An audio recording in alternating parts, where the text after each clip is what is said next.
In the courtroom, it's a circus. Only got the lions, prosecutors crooked, messy and frying. Innocent rappers, their tears like diamonds. Truth gets twisted, just like the Mayans. Panel keeps the real, drop knowledge bombs. Corruption on blast like Vietnam songs. Free the innocent, they ain't commit the crimes. Justice served hot, rhythm and rhyme. Show and survive, justice goes live. Spotlight on the truth, we cut through the lies. Corrupt gotta run, we see through the skies. For the innocent rappers, we rise.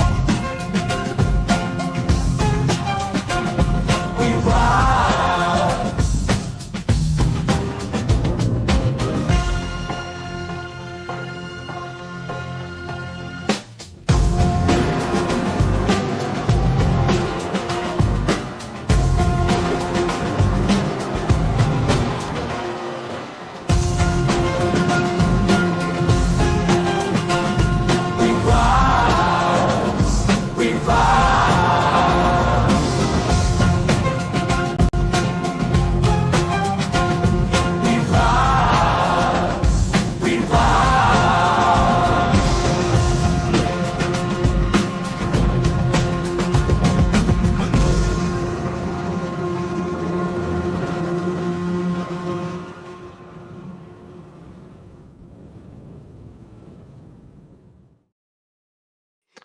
Heyo, folks!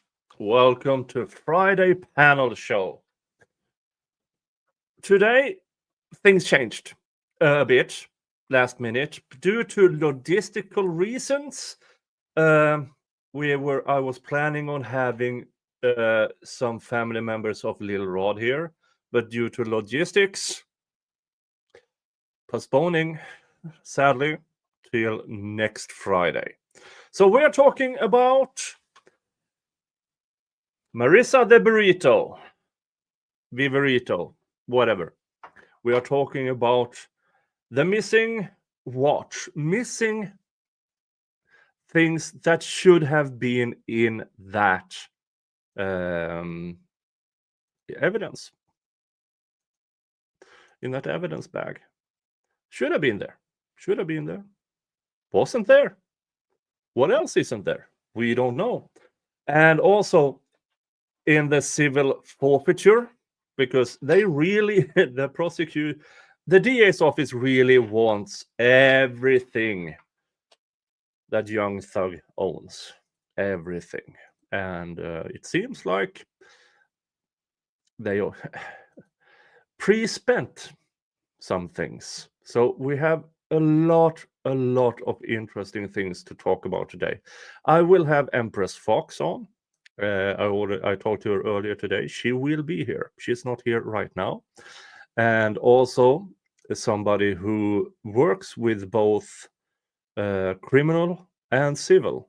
I will have Dave from Making Law Simple Network here to help guide us what's actually going on and the technical things about it. So and then of course the invites have been sent out to the regular ones and the usual ones. If they show up, which I hope, I will bring them on as they come along.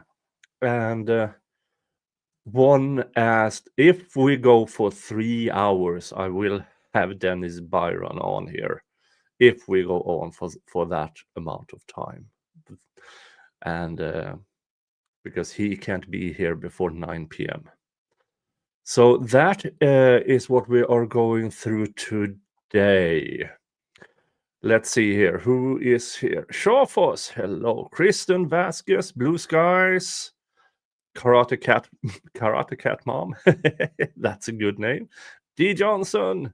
Red Bunny, Berta, Hellraising Angel, Daffy Daff, Snacks, Vegan Ambiguous, Mr. Man, Denise Sells, Shamrock, and Gwendolyn is here. I saw Factual Lie, Steven, Popeyes, Here Comes Drama, Welshie, Stephen Donnelly. Okay.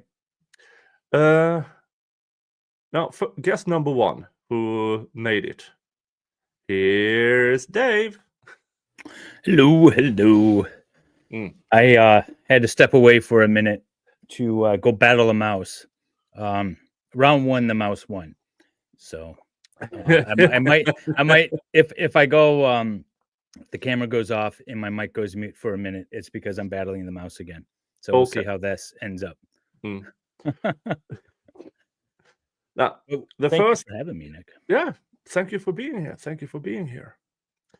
Bets for round two. No, I will not.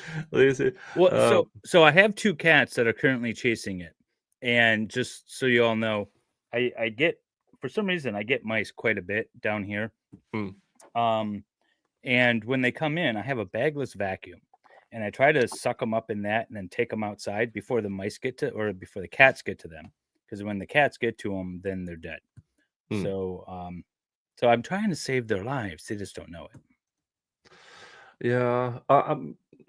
Mr. Jingle likes to catch mice outside, bring them in and play with them indoors because it's warmer in here. And then he loses interest, and then I have to catch the thing. Yeah. Or sometimes I find half a mouse under my bed. That's always nice.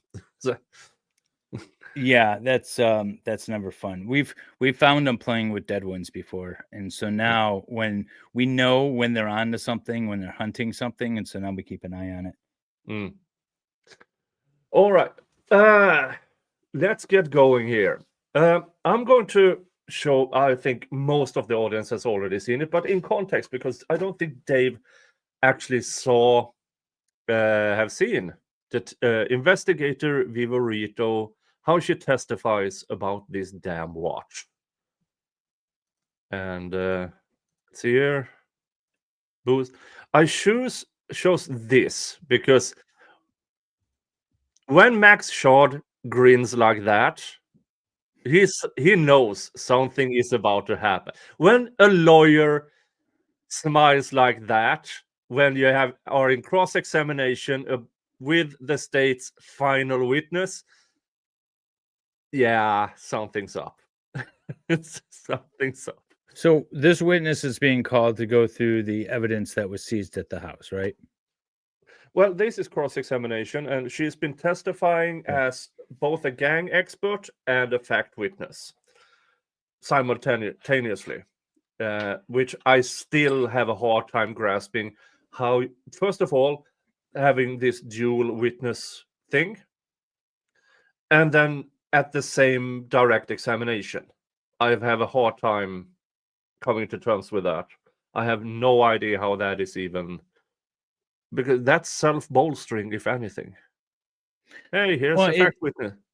It is, and I don't like it when it's done this way. There are minimal circumstances in which I think it's okay, but not this to this level. Yeah, but here she is, and it is. Let's see here. Forgot this one. So this is cross-examination. Mr. Weinstein is doing the cross-examination, and let's see here. Closed captions. And it's redacted. Yeah, and she is not allowed to be sure. No objection. Okay. All right, and that's a still from the video. Yes, it's Submitted. DK15A. It's a still from the video, and it's been redacted to remove the image of investigator Vivorito. Thank you. It's Okay. submitted. Would you please publish DK15A? He's just sitting there all giddy, that defense Yeah. attorney. Okay. Who is in this still image from DK15? That is me. Okay. Do you recall when this was taken? That was on March 9th of 2020. I'm sorry, May 9th of 2022 And where was it taken? at 355 Allison Drive, Northeast, Atlanta, Georgia, 30342. And whose home was that at the time? The home of Jeffrey Williams. And where in the home are you? Should be the master bedroom closet leading to the bathroom. And in the video that you watched, which I'm not publishing again because it has your image on it. Correct? What are you doing at that point in the video? We're inventorying the jewelry and items that are in the home. Okay. And is this image that is taken, that's part of your inventorying procedure in the home? Is that correct? It's a documentation procedure, yes. Okay. And do you recognize what you're holding in your hand in this still image? I do. And what are you holding in your hand? A watch of some sort. Okay. A watch of some sort. This is a Yeah. person who has prepared for this testimony. Yeah, because otherwise you would just say some watches we found, or Yeah. a watch we found. Mm. The why is this relevant? Because this is direct examination, right? No, Or is this that is cross? cross-examination. Oh, this is cross. Cross just Yeah. started. Okay. Yeah. All right. All right. Yeah. Very good. So, because she was present at the search of Jeffrey Williams' home, and she was a part of the documentation and everything. Yeah, she was a part of the. Let's see what's what items can be of some worth, as of course evidence through gang related. So and here's with civil forfeiture, they seize things just in case this is bought through proceeds of illegal activity. That's base. Well, yeah, we can get into that when we start talking about civil asset forfeiture. That's Yeah. the idea. Like someone shouldn't profit off of their illegal conduct. But there's a lot of issues with the way the laws are written and enforced. Mm. Do you know if you recognize that as a Richard Mille watch? I guess, yes. And that She's very vague here, which is also really, really interesting considering what I'm going to show you after we've been looking at this. Okay. that's a pink watch, correct? It's pink and either pink and light pink or pink and white. Yes. It's a pink band, correct? Correct. And it has a white ceramic, I'll call it the body of the watch. White. Yeah. I guess it's white if you say What so. was the Yes. name of the Okay. watch? After you, It's a Richard Mille watch.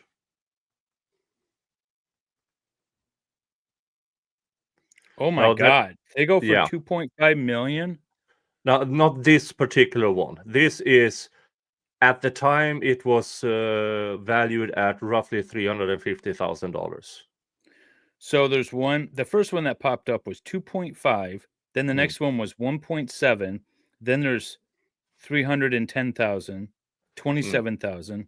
These are not cheap watches. Yeah, this I know what's particular going on my watch. Christmas list. I Does think Amazon this, sell them? That's what I want to know. Yeah, this particular watch, I believe, is the watch that was gifted to him by Drake. So even in civil forfeiture, if they can prove he was gifted by another person, it can't be in the civil forfeiture. We're going to talk about Yeah. all that. Yeah. you took Yeah. this image Mhm. and you did this inventorying process.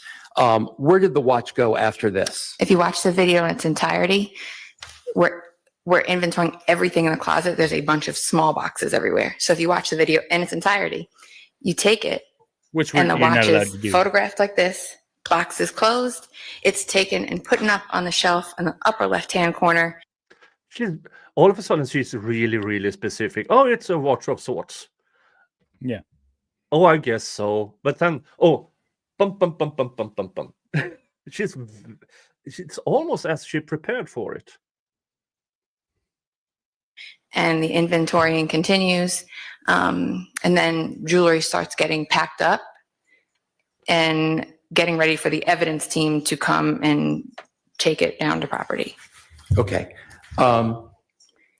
Since November the 4th of this year, have you spoken to the state about this particular watch, the pink watch with the white band that I've been calling the Richard Mille or Richard Mille watch? To the state, no, but I've seen the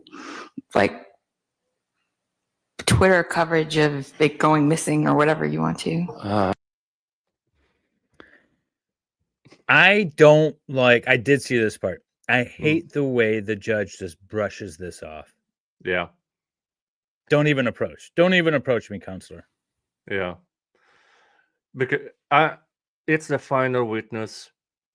She just wants this over with. That's still not fair. If it is the final thing, the final witness says on the final day of trial, and it's something outrageous, as doing something you're not allowed to do, watching the coverage of the trial.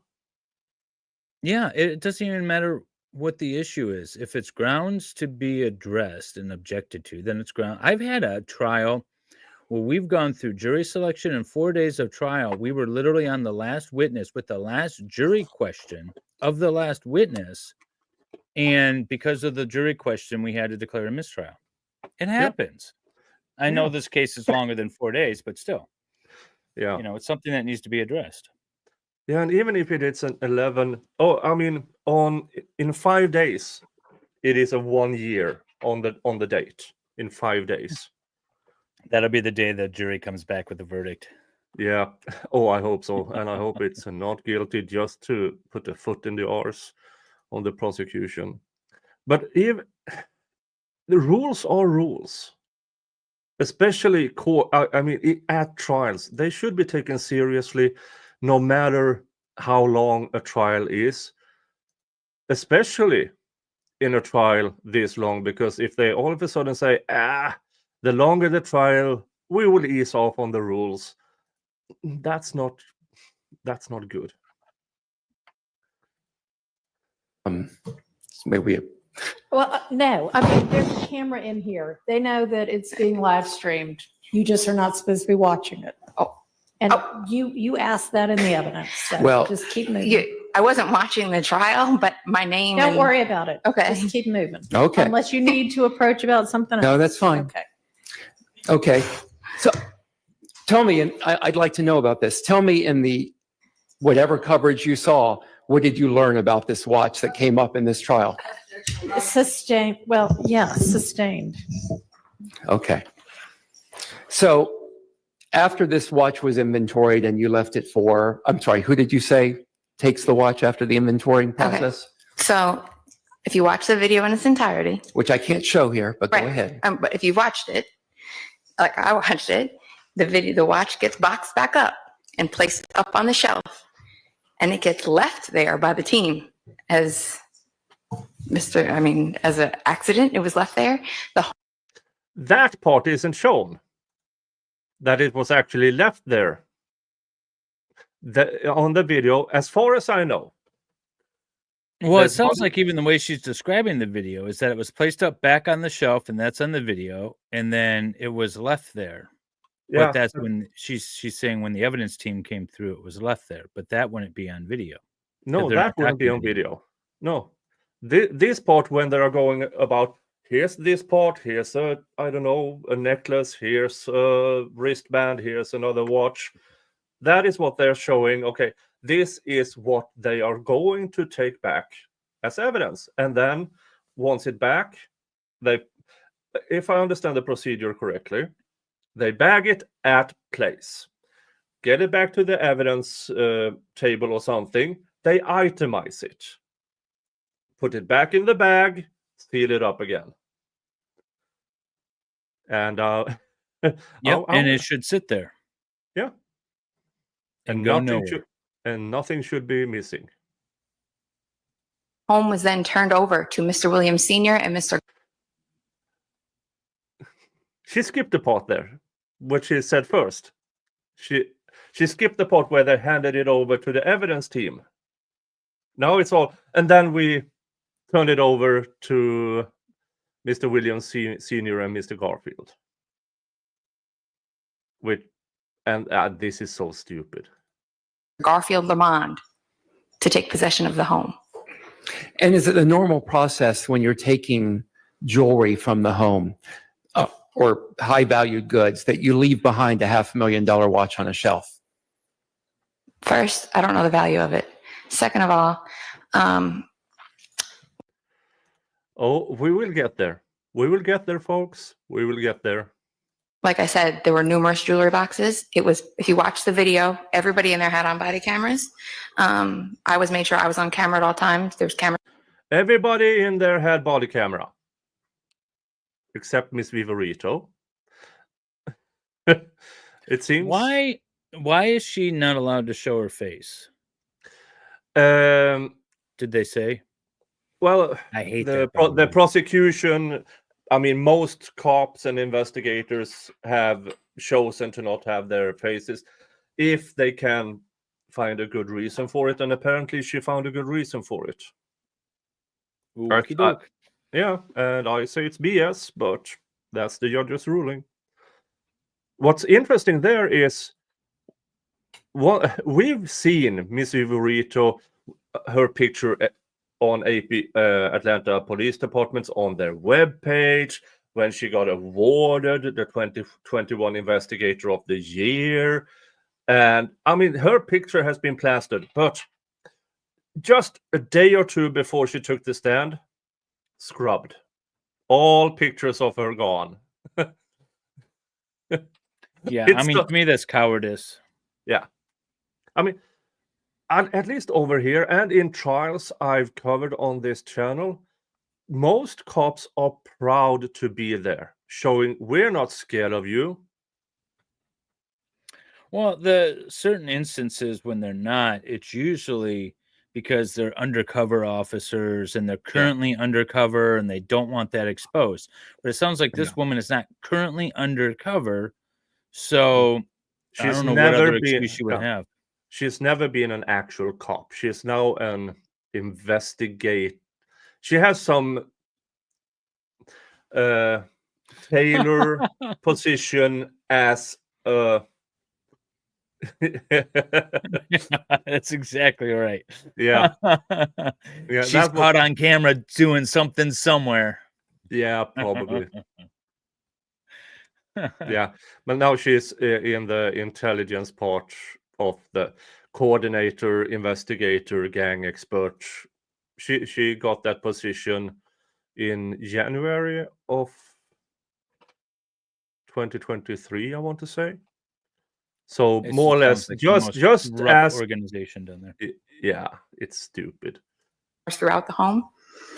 So you would be able to see if one of us removed a watch, the box remained in the closet. And like I said, the home was turned over to Mr. Williams Sr. and Mr. Garfield Lamond with a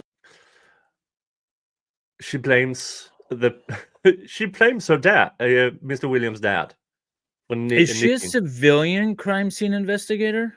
No, she's not a crime scene investigator. She Oh. Okay. Quick CV as far as I know. She has a bachelor's in criminology in Tampa, Florida. Mhm. Then she moved to New York.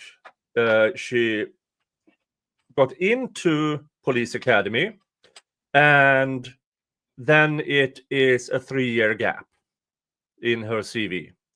Then all of a sudden she shows up in Atlanta, Georgia as a parole officer. She works as a parole officer for 7 years. And all of a sudden she is hired by the DA's office, where she starts training the gang unit in APD on how to spot gangs. And then she, from the DA's office, she is all of a sudden, just as this trial starts, she is being hired at this new position as a gang investigator, coordinator, intelligence unit leader of sorts. So it's very, very interesting because she didn't actually. Well, there are civilian roles for Yeah. that type, not necessarily investigation, but like inventory and stuff like that. We even saw that in the James and Jennifer Crumley trial. So Yeah. that's what I was wondering, because I see people in the chat saying she's got no law or she's got no detective No. education or anything like No, that. So she only took a course at the local police academy regarding this new position that she got in about 1.5 years, 2 years ago. okay. All right, just curious. Yeah. I'm at a loss as to why she's not being shown and everything is being redacted and they can't even show her video. And I Yeah. feel like that stuff should be shown. Yeah. 2 people on scene that took custody of the home for Mr. Williams. Okay, can we go back to my question? Sure. Sure. Is it the normal procedure to leave high-valued items behind when you're doing a search and then a seizure pursuant to a warrant? Objection out of relevance and answer. It wasn't answered, Your Honor. Overruled. I don't know if there's necessarily a procedure on what you take or what you don't. Like I said, it got left behind. There were other things, like other items of evidence that I had asked to be taken, such as photographs and artwork that had relevance to this case that were left behind by the evidence team. It was quite a big operation. There was a hostile crowd gathering at the bottom of the driveway, so we were trying. So her reasoning to why this was so rushed is, oh, at the bottom of the driveway of Mr. Williams' home, which is roughly 60, 70 yards away from the home, they had to leave quickly. I don't buy it at all. No, that doesn't make any sense. First of all, you have the actual search of the home. So knock, knock, knock. Here's our warrant. Everybody goes in, controls where everybody is, catch some people who may or may not have been running away from the home. Then when everybody is under control, okay, people are then detained. Then all of this happened with, okay, first of all, guns, drugs. Okay, then it's the civil forfeiture part of the search. We are not now talking a couple of hours in. And then this happens where every piece of item apparently she's showing it to a body cam or some other camera. There are, I believe, 70 items. So this also takes time. And then in comes the team who collects everything. That takes time. So who was in the house? Because Jedi Jen points out that the crowd wasn't in the house. So did she testify as to how many people were in the house, or did we get to that on cross? Because this is just starting. In the house was about 6 or 7 people. I don't actually. It's one of those 6 or 7 folks, or anyone at the crime lab or the evidence locker. Yeah, but those were detained, so they couldn't have done it. And then you have these people. I mean, there were, as I believe, 12 officers, plus Miss Vivorito, plus then crime scene investigators. I mean, there were a lot of people there, a lot of cops there. Yeah. And she blames everybody. And to my knowledge, when they are on the way out, this is hearsay, don't take my word for it. Miss Vivorito, from when she stops showing the items and people start walking out, she's not seen on any videos. Gigi had asked about perjury earlier. The reason why it's not charged often is most of it is, in my opinion, if it is perjury, it's usually committed by state witnesses. And then you have the prosecutor that would be in charge of prosecuting the state's witness. It doesn't happen. But even if, let's assume that we knew because of God's hand came down and showed us that this woman stole the watch and sold it. How do you get to prove that? What evidence do you have? Yeah. So even if, we knew it, it's proving it is hard. So that's why it's hard to prove. That's why perjury is not brought very much. Yeah. But perjury here is not as much what she's saying here, as long as she's consistent with it. Well, yeah, I was just answering Gigi's question from earlier. Yeah. Okay. The chat is rolling here. Put a big, if you have a question, either put it in a super chat or with a big red question mark. So either me or the mods can catch it. Thank you. Yeah. So there are a lot of cops there, a lot of things, and yeah, let's continue. Speed it up to get out of there. Exactly. Don't change the So lie. are you Yeah. telling me that law enforcement has no procedure with what you do with high value items that are subject to a seizure warrant? Objection, relevant aspects. It's asked and answered at this point. Okay. So the watch you say was left behind. What else wasn't done according to your instructions at the home that day? I believe there were two pieces of artwork that were, one was Mr. Williams in a general uniform with snakes on his arm, and then one was Mr. Williams as like the Jesus at the Last Supper with all the people around him that I thought were relevant that were not taken. And like I said, it started to get pretty hostile out there, so we were trying to speed things up. You said that there were many people with body cams in the Correct. home at the time. How many people approximately at the time of this raid of the home, let's call it that, were wearing body cams? Almost everybody. And So we went from everybody was wearing body cams to almost everyone. Now this isn't that's minor, but I just find it interesting. Every time she says something, and then a few questions later, she changes her answers. Everything from slightly to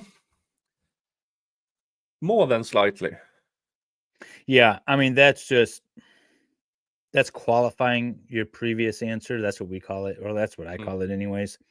It's like, are you sure it was everybody? And it's like, well, there might have been a few people that didn't, so mostly everybody. But it's just, it makes you sound fishy, right? It makes you sound less credible. But no, see what she says about the watch. did these body cams capture Mr. Kendrick within the home? I believe Okay, now they are moving on to Mr. Weinstein is representing Mr. Kendrick. And Mr. Kendrick wasn't in. Well, he was never caught on any cameras in that home. None. The prosecution on redirect showed a bunch, 2 photos of him in the house. But those were screenshots of photos. And so in the end, Mr. Kendrick actually got a directed verdict on 3 of his charges. So now he only has the RICO. Just so you know, if there's okay. I was gonna say if there's a question, I'm gonna try to star them for you. Oh, in thank the chat, and that was the one I just started. Do you have an idea what the demographic and ethnic makeup of the jury is? Oh, I used to know this, but I believe it is the actual jury is mostly female. 7 of the 12 are black. Remaining 5 is either white or other ethnic persuasions.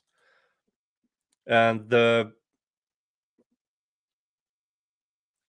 alternates, I believe, are now they are down to 4. And I believe there are 2 black and 2 non-black. And ages between 30 and 60. 7 black women, 2 black men, 2 white women, 1 white man. Yeah. Age range, please. We just want everything. Yeah. You want their birth dates, we can give you their social security numbers. Oh. Let's see here. Where's body cam of the hostile crowd in the Buckhead neighborhood driveway that makes the APD so scared they leave watch for the evidence team? I mean, his dad? I mean, yeah, to my knowledge, that wasn't entered into evidence. That hostile crowd some 50, 60 yards away from the actual house. Here's a question for you, Dave. Would you sign an inventory list without verifying the item listed? So I saw that. This is the way they work. Like that woman goes through and she takes pictures of everything. She's got her little assistant. They're writing stuff down. They're writing down social security numbers, but they're not necessarily bagging it immediately, or even if they are bagging it immediately, maybe it's left in that room, and then they go and they collect everything at the end. You're not usually double checking. They will for certain things like stuff party time stuff, you know what I'm saying. But for things like that, for watches and pictures and whatever, they're usually not going through and double checking them. Although they should, they're usually not. Yeah. So let's go to this part. Verification. Personally appearing before the undersigned officer duly authorized to administer oaths. Marissa Vivorito, a law enforcement officer employed by the Fulton County District Attorney's Office, first been duly small deposes and says that based upon a full and complete review of the official reports and documents made or prepared in connection with this case, the facts and allegations set forth, blah, blah, blah, blah, blah, complaint for forfeiture are true and accurate to the best of his or her knowledge and belief. And I hate forfeiture. Now, in this particular circumstance, especially because there's guilty pleas and there's still a trial going on, it's not as egregious. But in general, forfeiture the laws are written very poorly, and we can get into that in a minute. But there we go. All right, so they wrote down the serial number. Yeah, Richard Mille, RM 16-101 watch with pink band, serial number, yada, yada, yada. Now, let's go.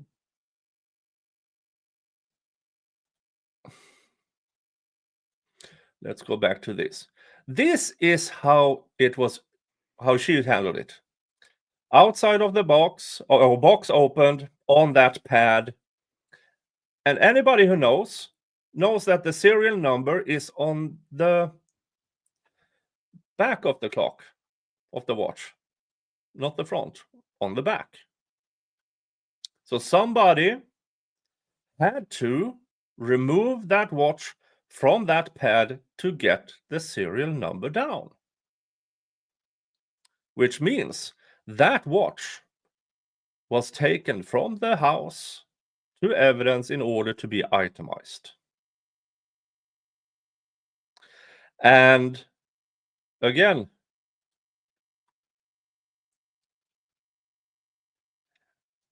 here's the signature.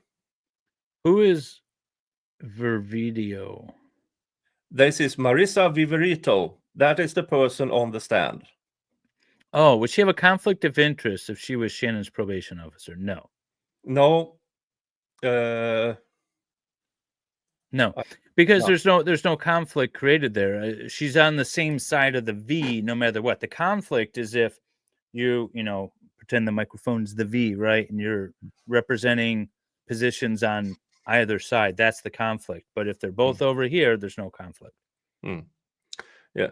So Marissa Vivorito has signed for everything, or the video, or the documentation, everything, including this. And again, for them to itemize it with serial number, they have to remove that watch from the pad, which tells us that watch was in police custody. So her claim that it was left behind is a lie. You can't itemize it this way as she described it. I mean, well, so here's the thing. Here's the problem is that they're bringing a forfeiture action, which is an action against the very items, right? It's not an action against the individual owner. It's an action against these items. Well, if they're not in possession of those items, they can't bring that forfeiture action. Yeah. Here is the civil action file. Yeah. So you see a state of Georgia plaintiff versus 149,000, a bunch of cars, and right weapons, now that watch is not in existence. Yeah. And assorted jewelry described in Addendum A. For them to bring this, they have to have it in their possession. But that watch, plus a few other items, are now gone. Isn't that strange, Dave? How things can have feet, grow feet, Well, and just walk off. I will say this: it's not the first time No. that things have gone missing from police evidence lockers. It's not the first time that things that people claim or even the police claim were taken from a home mysteriously don't show up in the evidence locker, right? This would not be the first time. And it's, negligence, theft by a third party, whatever the answer is, it's obviously not there, right? Yeah, but here's one interesting thing. You have her on the video showing that. We saw the still from it. We have the itemized list. How did the defense knew it was gone? That So in theory, the those items would be made available to the defense if they requested. And so they might have made a request to say, hey, we want to see all the evidence that you seized from the home. And they're going through the list and they're ticking it off like they should and be like, oh, yep, that's that. That looks like it's this thing and it's in good condition. Wait a minute, we're missing this watch. That might have happened at some point, obviously way prior to the trial. So yeah. maybe that's how. Now I don't know why you would necessarily want to look through it unless there was a particular item that was seized that was potentially probative in the case. And that's why I was wondering why this witness was called in the first place. But obviously she had something relevant to say, so they probably went through the evidence. Yeah, she's the final witness. She is the person who trained the other gang expert. She was Dorbert as a gang expert. She was involved with the investigation of several of these crimes. So she is the one that they put on the stand last to put everything together in a nice package. I don't think it went that well for them. But the interesting part... Do you want to talk about civil action forfeiture in general, just so everyone watching has sort of an idea? Yeah, please do. Please do. Okay, so the idea behind civil asset forfeiture is they don't want criminals to profit from their ill-gotten gains.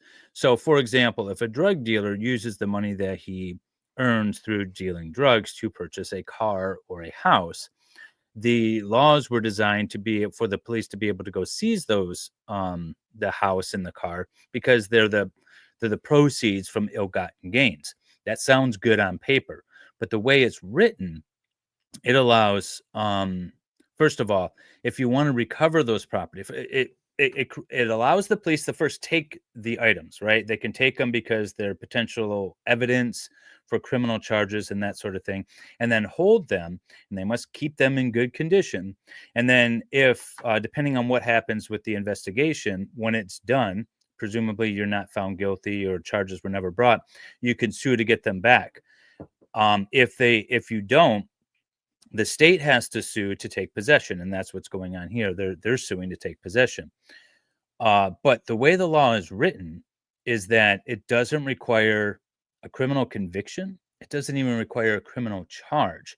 If the state has preponderance of the evidence that they were proceeds from from a criminal activity, they can take it and they can keep it.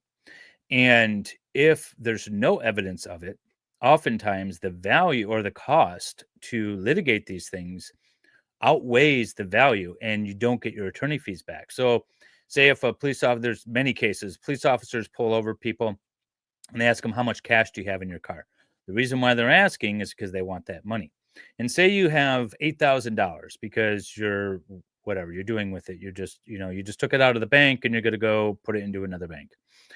They can seize that $8,000 saying, well, most people don't drive around with $8,000 in your car. So now we're going to keep it. And then you have to prove that it was not the proceeds, essentially, of ill-gotten gains for us to give it back. And oftentimes you'll be like, all right, I'm going to spend $20,000 on attorney fees and everything to go fight this. I'm just going to let it go. But they do that 60, 70, 80,000 times a year, and the police get to keep all that money. So even though it's a smaller amount, most generally, people don't fight it, and they get to keep it all, and it adds up quite a bit. So there's been some laws in Michigan, specifically, that have been passed to try to do away with that you actually have to be charged and convicted, but it doesn't apply to airports. So if you have cash at an airport and the airport authority, whatever it is, believes that you might be using it or gotten it from ill-gotten gains, they can go ahead and keep it without charging you with a crime. The other interesting thing about Hi, this Dennis. is that it's an By the way. oh, sorry. Hey, Dennis. The other interesting thing is that it's an action against the property itself. So that's why you see that lawsuit. It's the state of Georgia versus the watch, the car, the house, whatever. It's not the individual owner. So it makes for interesting litigation, but really tedious and expensive litigation. Yeah. So that's the baseline of what we're talking about. And the state, if they can prove by preponderance of the evidence that it's enough, then they get to keep it. That it was proceeds of ill-gotten gain. So when someone earlier was talking about the watch and it was a gift from somebody. My check. I'm sorry. Oh, yeah, you're good. We got you. You're good. What's happening, everybody? You'd have to actually bring that gifter in, whoever it was. I'm assuming some celebrity, to testify that they actually gave that watch and it was not the proceeds of ill-gotten gain. But the watch is missing, so it's irrelevant anyways because they don't have it to give back. The problem is that he pled guilty now. So now it's not a question of is he guilty of a crime? It's a question of were these the proceeds of the crime? And so they have to go through that. Lucky, well, depending on how you see it, it is the same judge in the civil forfeiture as in this trial. Yeah. Judge Whitaker. So let me jump in. Would be. Sorry. That may pose a problem in the civil forfeiture case because the judge made certain rulings, for example, one to shield this investigator from the cameras, and we don't know what the argument was for her to support that. We got the list, but we don't know why she was shielded. And she's also said that there were body cameras in the room. So this is a almost a $500,000 watch. This is something that can't be investigated by Fulton County. It might have to be investigated by the feds because of the value. Well, and that's something else. So like Cat Lady says in chat, but was that enough? What he pled to, was that enough to justify seizing of this property? The state doesn't care. The state's going to say, you jump through the hoops and prove that it wasn't the product and of ill-gotten gains. And then we'll let the court decide. The other thing, too, is they often play a shell game, and this might be what's happening with this watch, is there's many times when cash is taken and the state gives it to the feds. Now, the state authority can keep usually most of it, if not all of it, for themselves. But then they're subject to a civil asset forfeit lawsuit, basically, to get it back. Now, if the state authority, the police or whatever, the local police, give it to the feds will then, the state will say, well, we're not in possession of it. We gave it to the feds and you got to go sue the feds.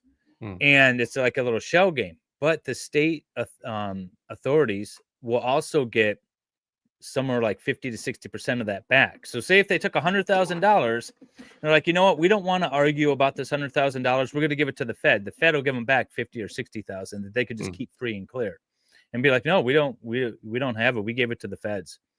You see that a lot when they have federal task force, when the marshals, Homeland, they all have this whole task force. Then you see the proceeds. Yeah, and what they'll do too is sometimes they will federally deputize state and local authorities, and then the state authority will say, well, I'm arresting you for the state crime, but I'm seizing the cash as a federal officer, so you got to go take on the feds. It's a giant shell game, and it's all to buy toys that the police can't get into their normal budget. That's all it is. Yeah. If they see a cool sports car, they might like, oh, we're going to seize that. and then we'll have a cool Mustang that we can paint with police colors or something. That's what they Yeah. do. Yeah, but does it They've matter that testified to these? this. Yeah, The police have testified to this in Congress, in state legislators, and say, yeah, we use this as found money that we can just freely spend. Pennies from heaven, one officer said. yeah, and you have a fellow Michigan lawyer who does a lot of coverage about civil forfeiture, Steve Leto. Now, Oh, yeah. but does it matter that these items were entered as evidence?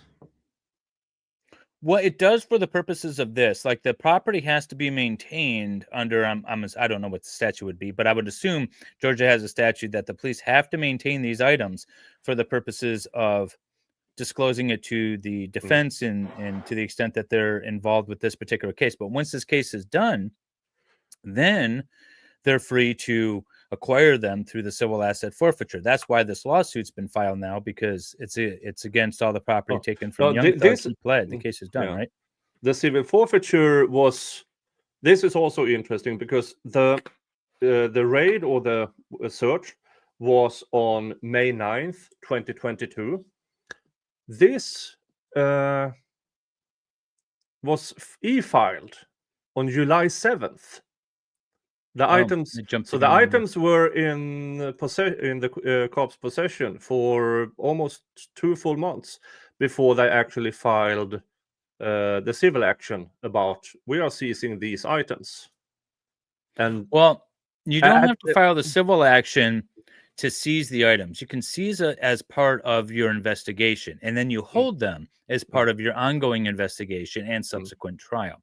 But what they want is they want to convert the ownership of those items from Young Thug to the state of Georgia. Yeah. That's what they're trying to do, is they're trying to convert the ownership. And somebody asked in chat, what happens if the car and the jewelry are on a loan basis?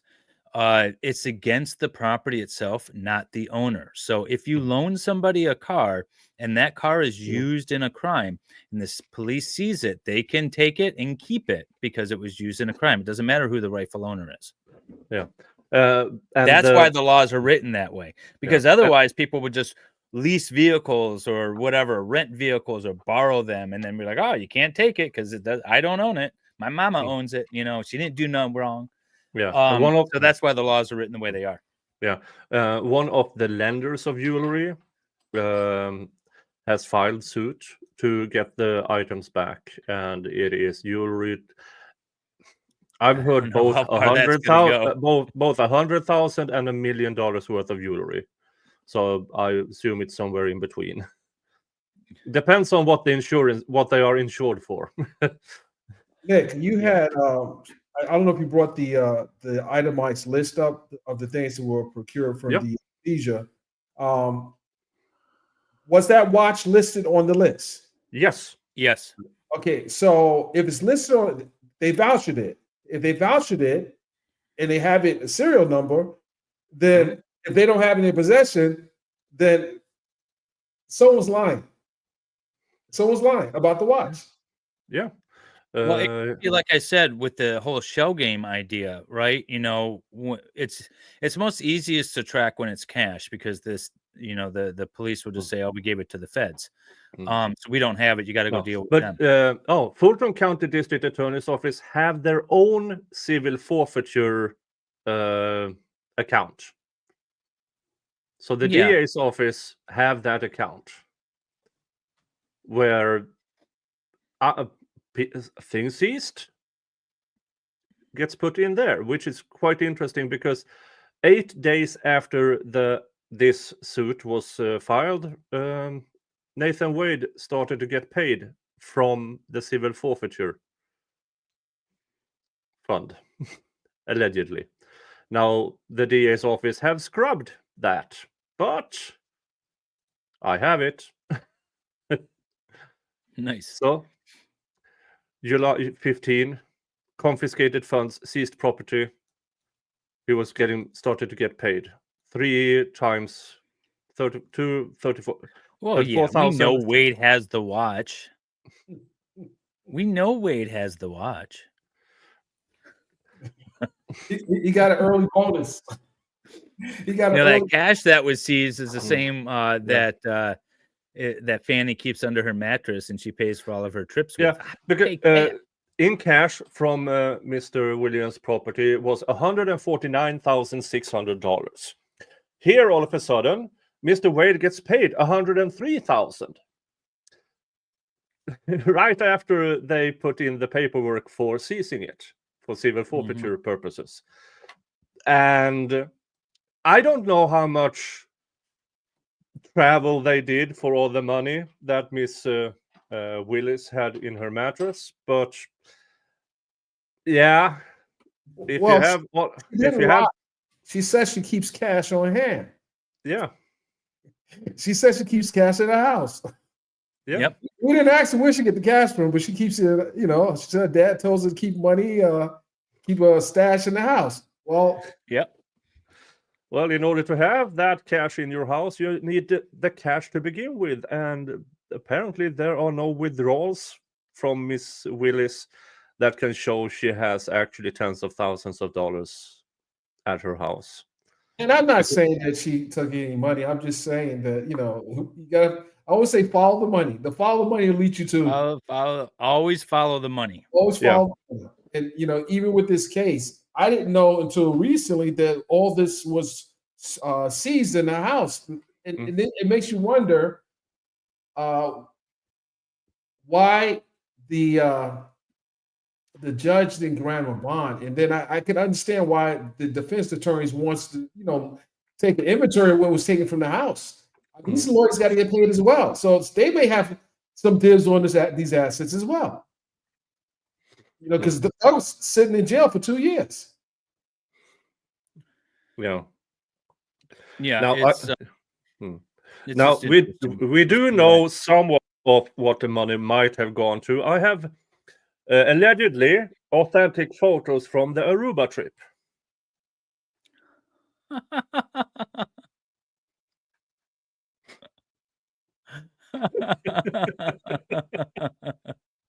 I ain't messing with you. That's awesome.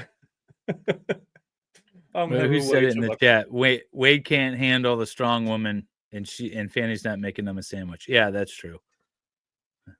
Ugh. Oh, yeah, but it's all so strange that the money seems to fit with the payments to Mr. Wade and the cash that she spent.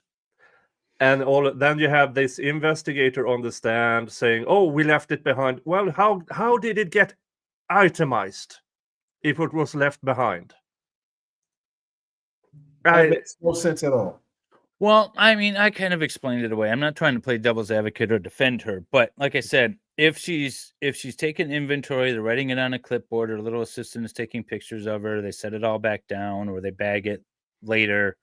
Things could be left behind, so it ends up on a list, but it wasn't actually taken. It's possible. Is it likely? Probably not, but it's there's always that possibility out there. I mean, anything's possible, but the probability of that happening with these seasoned investigators, and the fact that she so nonchalantly mentions there was it was a watch there, something to that effect. You had played the tape earlier. I mean, you would know if you're looking on people's social media and they post them wearing jewelry and they wearing special items of clothing.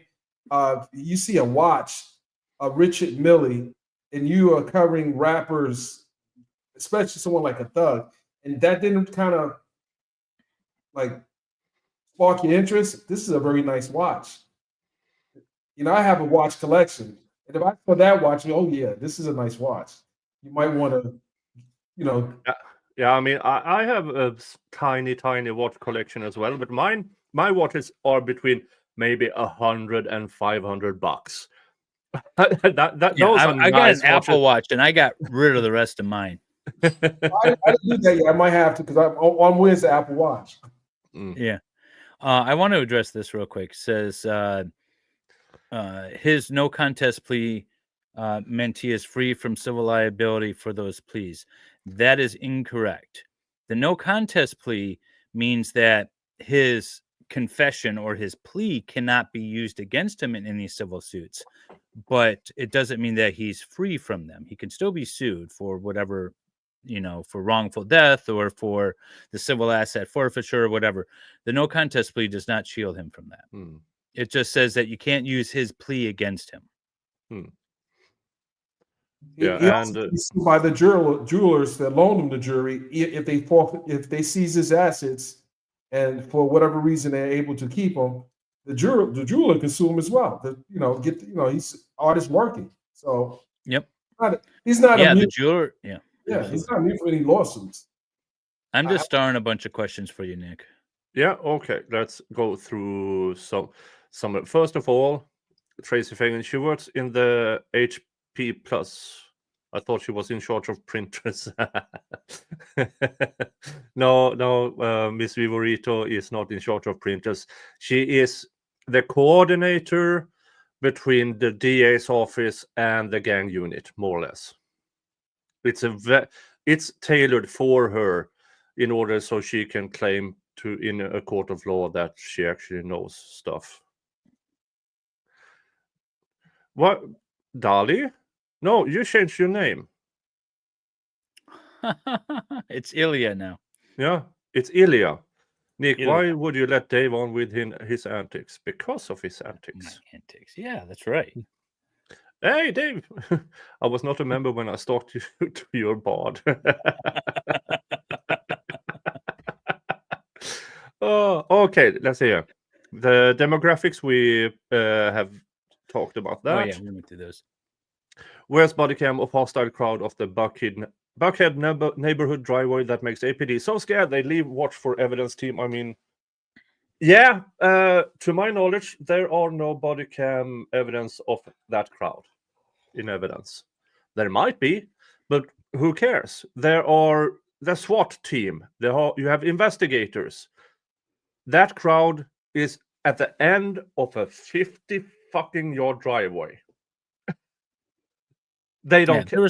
There was no fear there. No, the helicopter is up there. If they don't. Think care about Diddy's home. They took their time there. They found all the bottles of baby oil. Nick, I lived in Buckhead for 15 years. There's no crowd hanging out in those type of neighborhoods. The neighbors don't want the crowd. They don't want the crowd in those neighborhoods. And people from Cleveland don't travel to Buckhead. Right. Well, so when she said that, I said, wait a minute. So you were feared of the Buckhead crowd?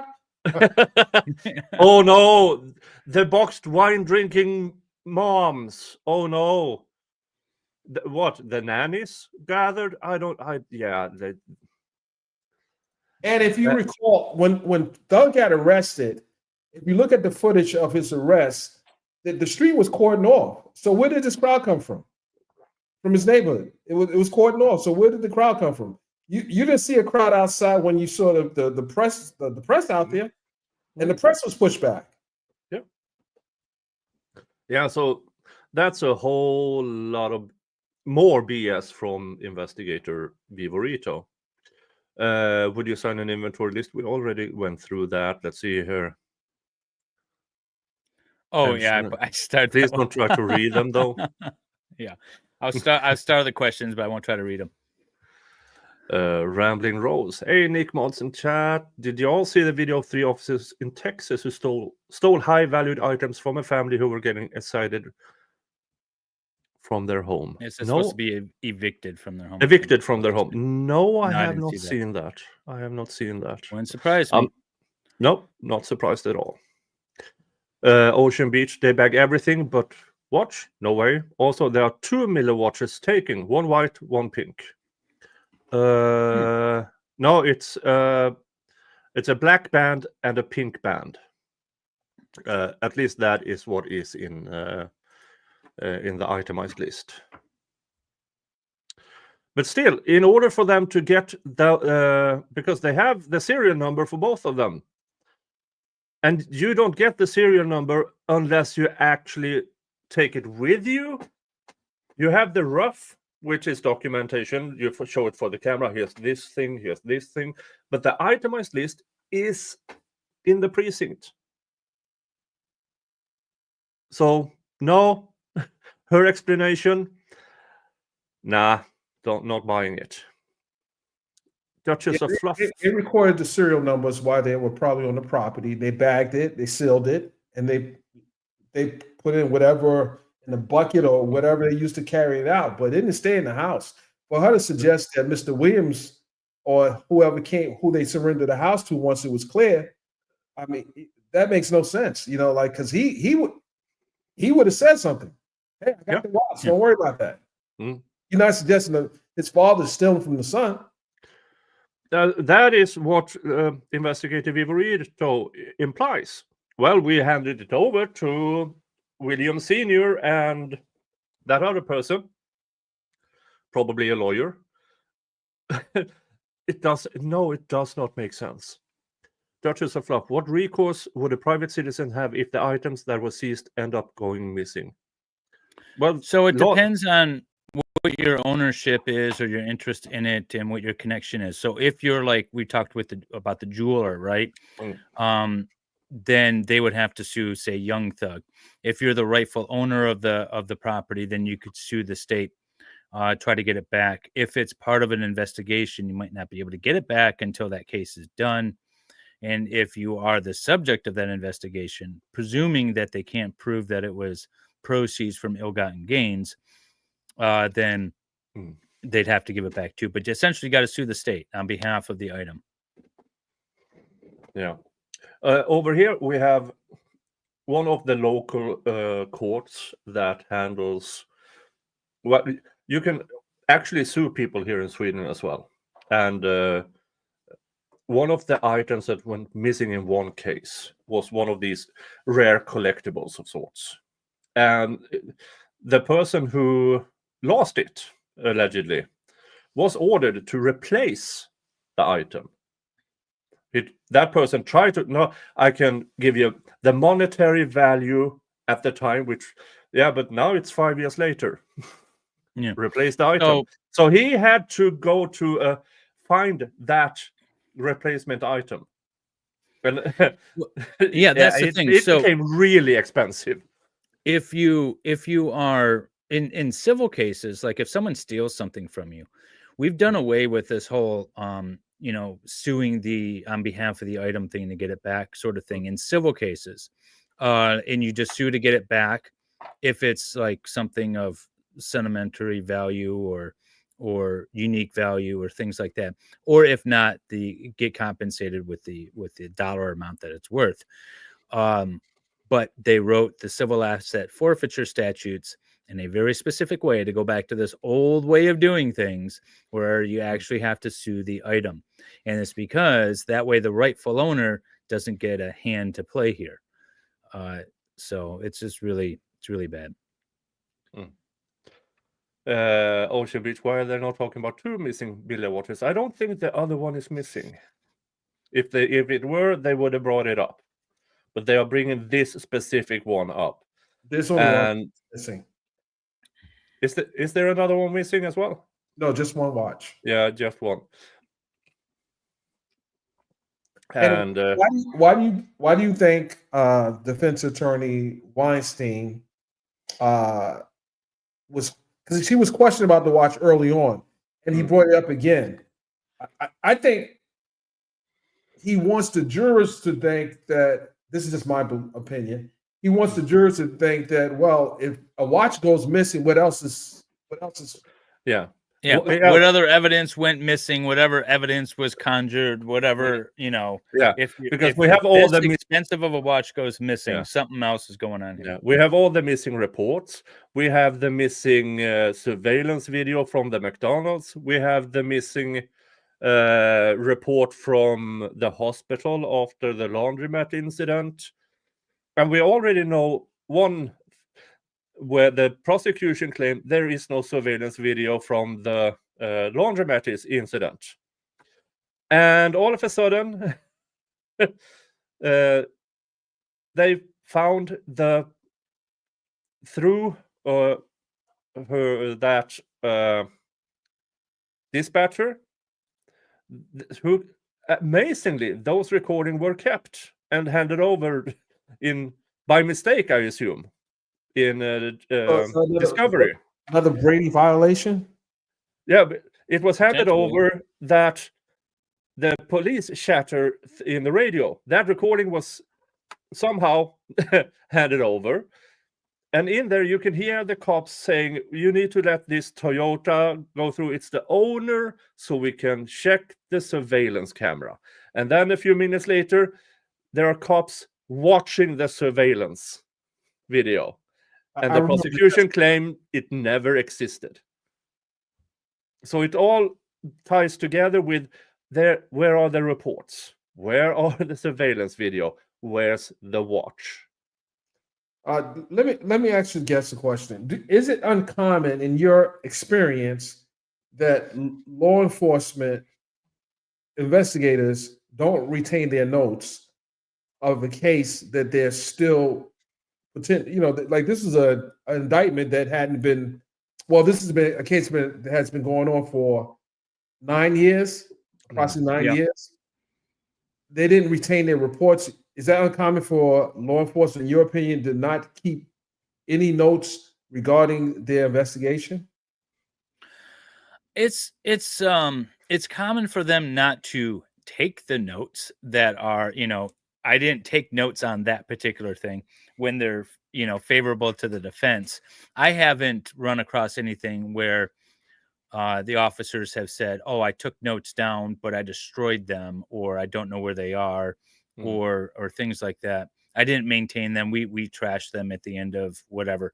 I haven't seen anything like that, largely because we've moved to now a computerized system where the officers sit in their car with a little laptop and they'll actually type it out. And every time they go in to put an entry, if the date and the time has changed, that's logged.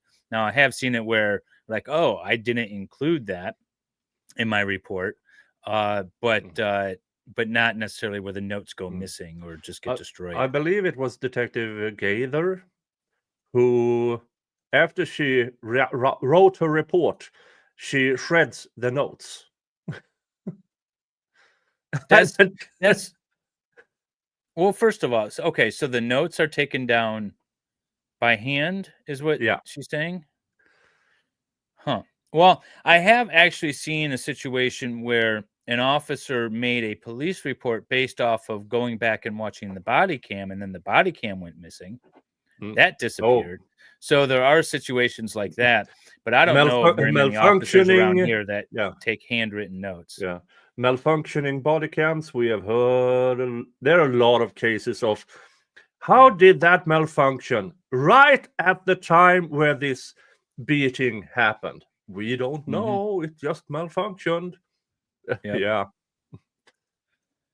Can the defense bring this up in court Monday, proving Vivorito lied under oath? In closing, it is in evidence now that she. Yeah, I would argue it. Definitely. Because the itemized list, it's in evidence.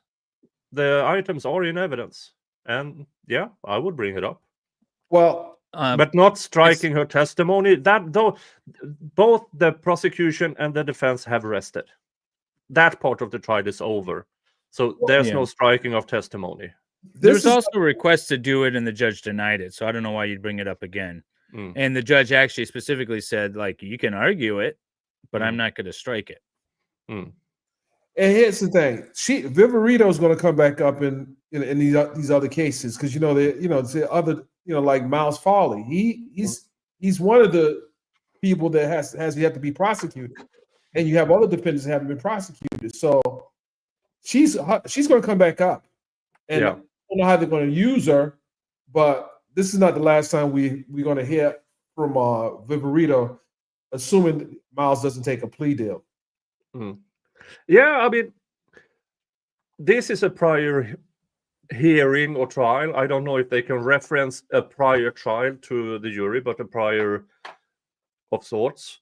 It is, if she starts telling different stories, of course, they can try to impeach her.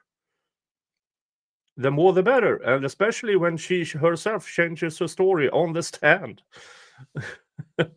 She also watches YouTube and Twitter and everything. So Yeah.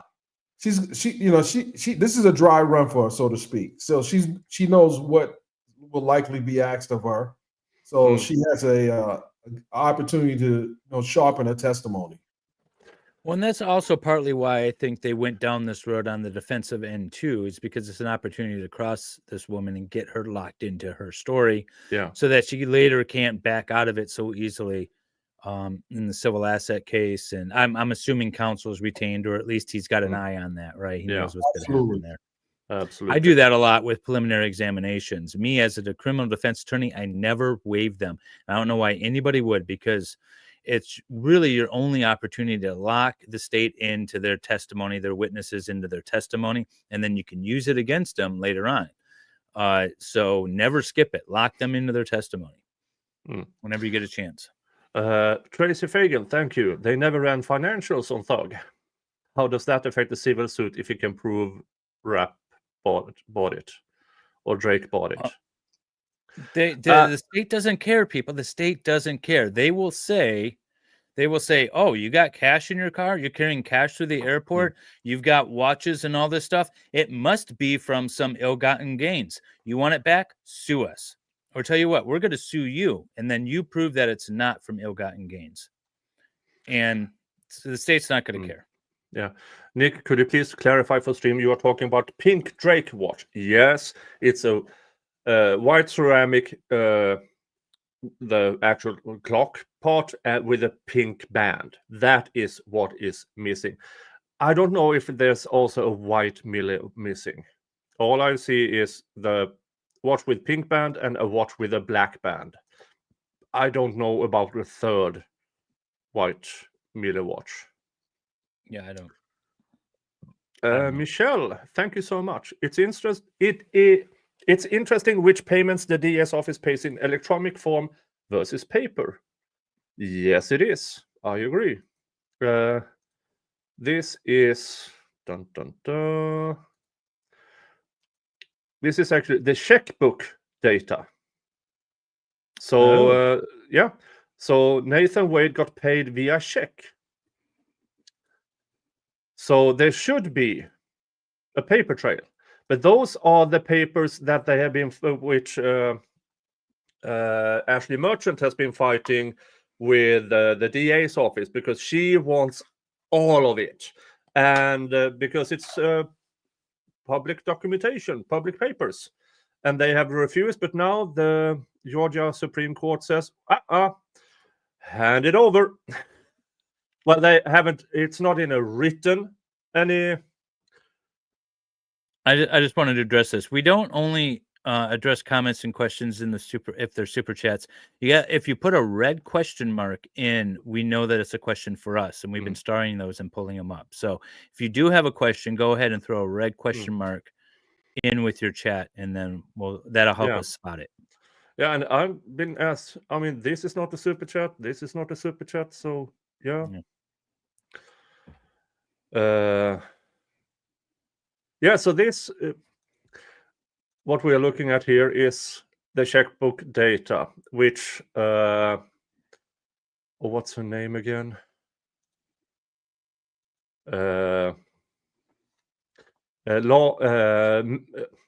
Attorney Megan Grouch, a Georgia attorney. She's been keeping tabs of this. She took this out on November 21st. Yesterday. Today, November 22nd, these three are gone from the DS office list. These three payments are gone. I can barely read those. Are those to Wade? It looks like to Wade. Yeah, this is from the seized property. These three payments are now gone from pennies from heaven. That's what they say. Pennies from heaven. So these three payments are now gone. Television. My question is, can the defense bring this up in court now? Oh, she asked that a few times. She was really Okay. anxious to get that answer. Yeah. Yeah. Well, in closing, yes, but the evidence part of this trial is done. Are there pictures on the list? Last Supper? Are the pictures on the list, The Last Supper? Oh, the Da Vinci's Last Supper? this one. I didn't see that. Be amazing if it was. Is it just like a bunch of rappers? I've seen that. You guys see the Last Supper with a bunch of rappers? Now, this is just the itemized list of the jewelry, firearms, cars, and cash. So no pictures. Okay. So no pictures. I Let's see do here. think Doug is going to get his cars back. This guy was worth millions when he went in. Yeah. So I don't know how they're Yes. going to justify nickel. Some guy selling $20 bag of marijuana, a very small Yeah. ounce of marijuana. You can't even justify this. Now, Yeah, yeah. and oftentimes what happens, and I've dealt with this a lot, is that my clients will have whatever amount, put as many zeros behind it as you want to make it sound interesting. But say, the common guy that retains me has like $800, $1,000 on him, whatever. And then the police will come to me and they're like, hey, we want to do a civil asset forfeiture claim. But before we do that, how about this? Of that 800, we'll take 400. We'll give you 400 back. Good. And that's the kind of wheeling and dealing that happens every single day. So now the police just got $400, pennies from heaven, whatever. They buy a helmet with it or throw a pizza party. I don't know, whatever they do with it, but it's just theirs to use. Mhm. Why would a gang investigator get a BBL? What's a I don't know what a BBL? BBL is. Somebody I saw knows. that. Well, I don't- that's plastic surgery, and that's alleged. I don't know. Oh, the ass enlargement. Yeah. Well, Well, everyone's got a type, right? It's not cheap, according to what I'm hearing. It's not a cheap process. So well, I asked Just go the down to Home Depot, get some silicone caulk. I did ask the question on X about. Let's see here. What was the question I asked? How much can you pawn Richard Mille watch, and is it enough for a bad boob job and an ass enlargement that looks like two poodles wrestling in a bag of potato? that watch is out of the country. If it's not out of the country, that watch is not going to be sold in America. Someone's going to take a nice trip out of the country and sell that watch. This is a completely unrelated picture to what we are talking about.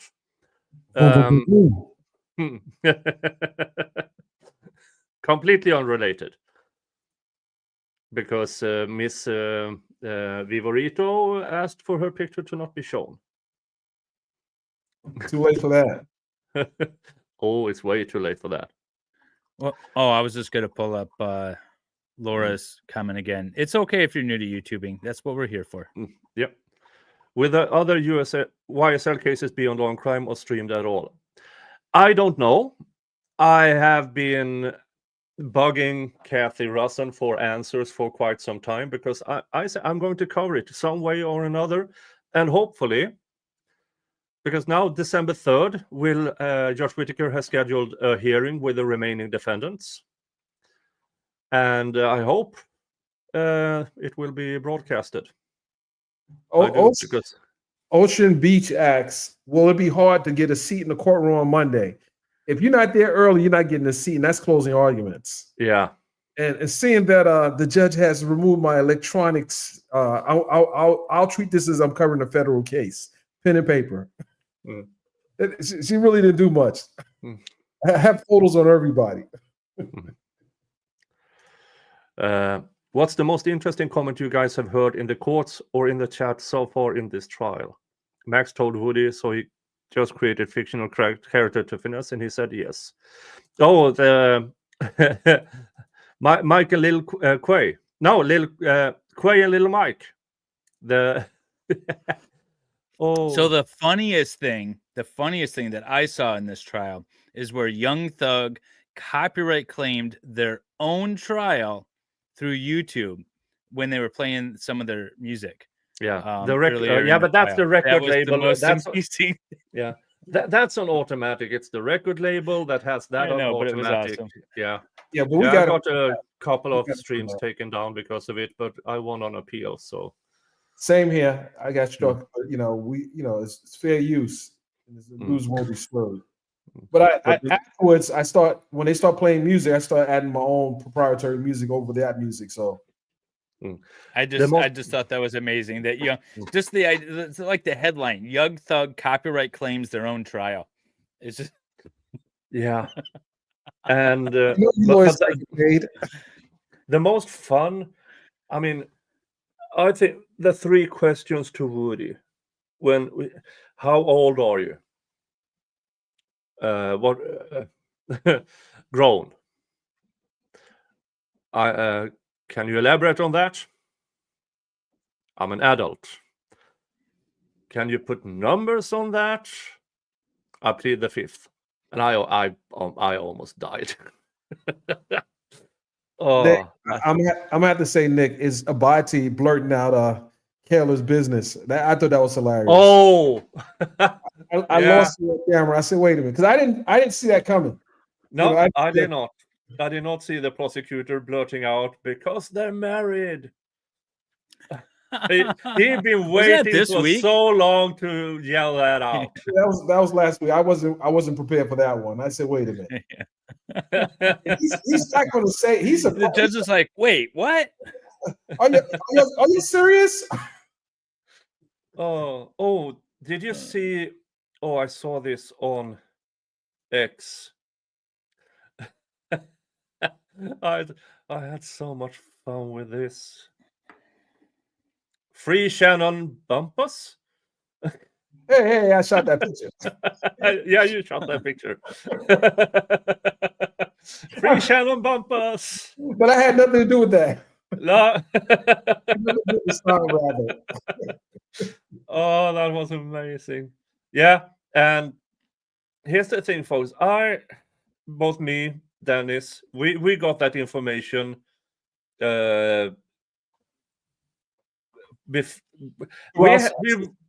Dennis sat on that information for quite some time. I knew about it a few weeks before I actually covered it, or we covered it. We all needed some confirmation, and then all of a sudden, confirmation came. And so many people called us liars.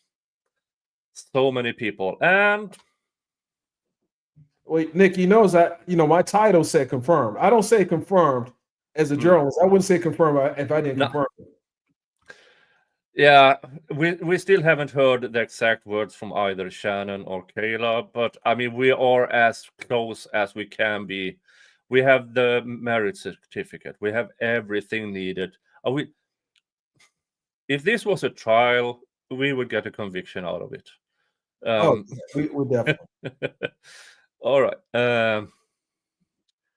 He can use a cash checking service to cash the check. There would be no paper trail then. Oh, you're talking about Nathan Wade. All the checks were written to cash, yeah. Yeah. Or yeah. Yeah, he could. Can they use the money before the civil judgment? No. Yes, No, no. well, I mean, technically, money's Technically, fungible, no. right? Technically, no. But my theory, did Fannie Willis actually steal Young Thug's money to give it to Nathan Wade? Not without a few steps in between. She's expecting that money. So she paid out the equivalent amount through the civil forfeiture fund until somebody told her, you can't pay your lawyer through that fund. And all of a sudden, oh, whoopsie, better scrub it. And it's $103,000 that has been paid out, allegedly. Fannie Willis, in my opinion, has embezzled millions from the DA's office. Millions. You have over 2,000 grape kits that they got extra funds for that are still to this day not tested. Years later, after they got the funds for it, the funds for the youth center a couple of million gone, and no youth center. Millions are gone, people, from the DA's office. Where is it? And that is, yeah, we found Rico, and it's in the DA's office, in my opinion. I have to add a lot of "in my opinion" here. Please do. 'Cause,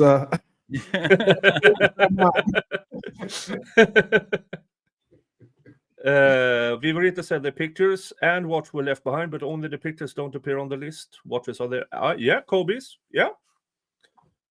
On the list. They might not. So this is just stuff that they're trying to keep by claiming that it was proceeds from illicit activity. So if they're not trying to keep it, they don't have to sue for it. Yeah, so they are actively trying to sue for it, and I assume they will try to have an auction for all the items. But if it's not there, it doesn't really matter if it's still, if it's on the itemized list, they have acknowledged it is in our possession. And it isn't. It's gone. It got feet. Where is it? And with that kind of money, as Dennis said before, the feds have to investigate it. I mean, it's a $500,000 watch. and because it's missing, it is now they should report it stolen. And then who investigates that? Yeah. They got to open $500,000 or almost $500,000. Someone has to investigate it. Palmer, did the state ever claim how much illegal money YSL made as part of the organization? No. Which is interesting. Yeah, it's amazing because Mr. Williams, multi-millionaire, between 2016 and 2022, he was physically he was in Atlanta a combined month. Other than that, he was on tour. And everybody else is broke. Every damn interview, every damn phone call, every damn wiretap, everybody's broke and selling small amounts of drugs just to scrape by. And they made they put a lot of emphasis on the money counter, and I was saying, why this guy is a touring artist to get paid in cash?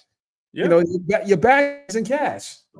Yeah, I mean, the merch on these venues are cash. Of course, he has cash. Television, if the civil court orders him to get his property back and things are missing from the list, how do they usually handle that? So again, the action is against the property, and if the property is not there, then there could be an additional action for, say, conversion or something like that, or maybe depending on Georgia law, I don't know what it says. It would just be the cash value. Yeah, and I agree with Here Comes Drama. No financial records whatsoever in this entire RICO.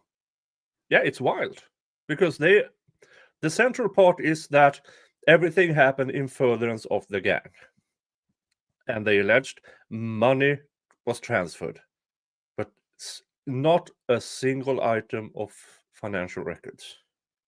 That is wow. Don't any funds that they take have to be officially taken before they can be spent by the state? Yes. Yeah, you need a judgment on this.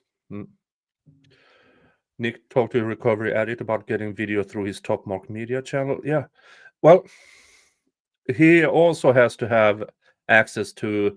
Now, I do know there is a court feed or a Zoom feed, but I still have to apply for it. And yeah. What case are you talking about, Nick? This one? Yeah, the next remaining one. The remaining Brian, 12. If L&C isn't covering it, then Recovery Addict has been partnering up with another channel and trying to get cameras in the courtroom. For another trial. Yeah, for the rest of the 12 defendants. Oh, okay, yeah. So you just got to put her. Well, it's the same indictment. Wait a minute, it's the same indictment. It's the same indictment. So my Rule 22 is good for the other trials. Is it? It's good for the other trials, not this particular trial. Okay. if you have the time and can put a camera in there, I would love to be a part of it. My Rule 22 was modified for this particular trial, but not any other trial. Okay.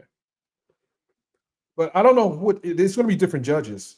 I think Judge Dempsey has one of the cases as well. Mm. Is it true only 50 of those watches were made? I have no idea. They're expensive. That's all I know. It might be that this particular watch now is worth a lot more since it's been mentioned in the trial, mentioned it's missing. Yeah, the value have gone up, I would assume. You think we care a lot more about the watch than Thug does? Well, Mr. Williams have other things on his mind, and that one of these things that he should always have on his mind is staying out of trouble for the next 15 years. Yep. Uh, He's going to serve another 8 or so, right? Is that what it is? Half of the 15, and he's banished from his old neighborhood. So yeah. he Oh, shouldn't wow. be in it anyway, to be honest. Yeah. I mean, Oh, no. Yeah, and he has to have 4 charity concerts per year, which is great. Great. He has for the next 15 years of his probation, the remaining of his probation time, he has to have concerts. Oh no, free publicity.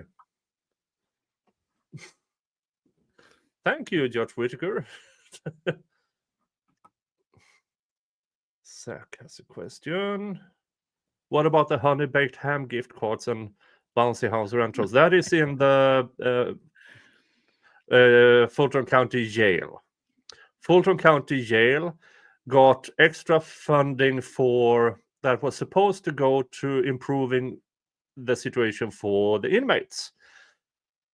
They used that money for family days where they rented bouncy houses and stuff, and a Christmas gift in the shape of a honey-baked ham. For the inmates, they bought new tasers. Okay. Yeah. So that is what happened. And I mean, there are a few civil suits against Fulton County Jail. You have the family of the guy who died by bedbug bites. You have the Sean Kendall case that is still ongoing. Nick, I'm going to be dropping probably tomorrow the footage from the protests at the jail. Ah, nice. Got some good footage of them confronting the protesters. Who confronted the protesters? The sheriff, one of the sheriffs confronted the protesters yesterday. Oh, we need to see In that. what way? Did he bump chest? Did he like the chest I bump got thing? close, but he saw my camera. I got close, so he had a few words with him. I hadn't even looked I at love the when cops push out their chest with their bulletproof vest. You know, it makes them look bigger, and then they back up. Oddly enough, that never happens to me. No, happens to me no. like every week. Yeah, but you're What kind of like, life you living, Nick? yeah, you're like 4'9", so.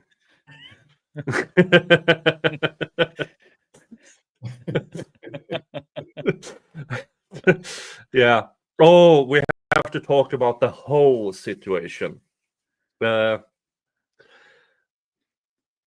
Vivorito, in the break between the cross-examination and the redirect, confronted Kayla Bumpus with something of the sort of, "This is the last time you called me a hoe."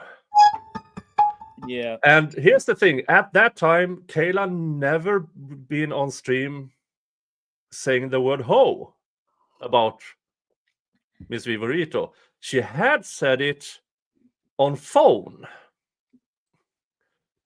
that Vivorito was a hoe. So does that mean that Kayla's phone is wiretapped, or that the person she called was wiretapped? And how did Vivorito find out?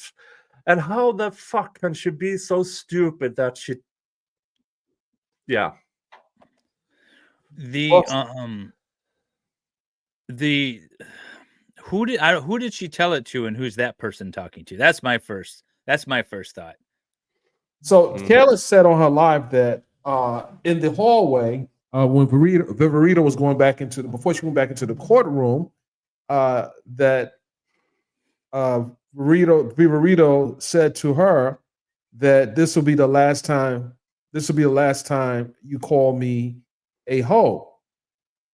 And then apparently Kayla said something to the effect, "I won't call you a hoe. I'm gonna call you a B instead." Something to that effect. I don't know the exact, but she said it on her live.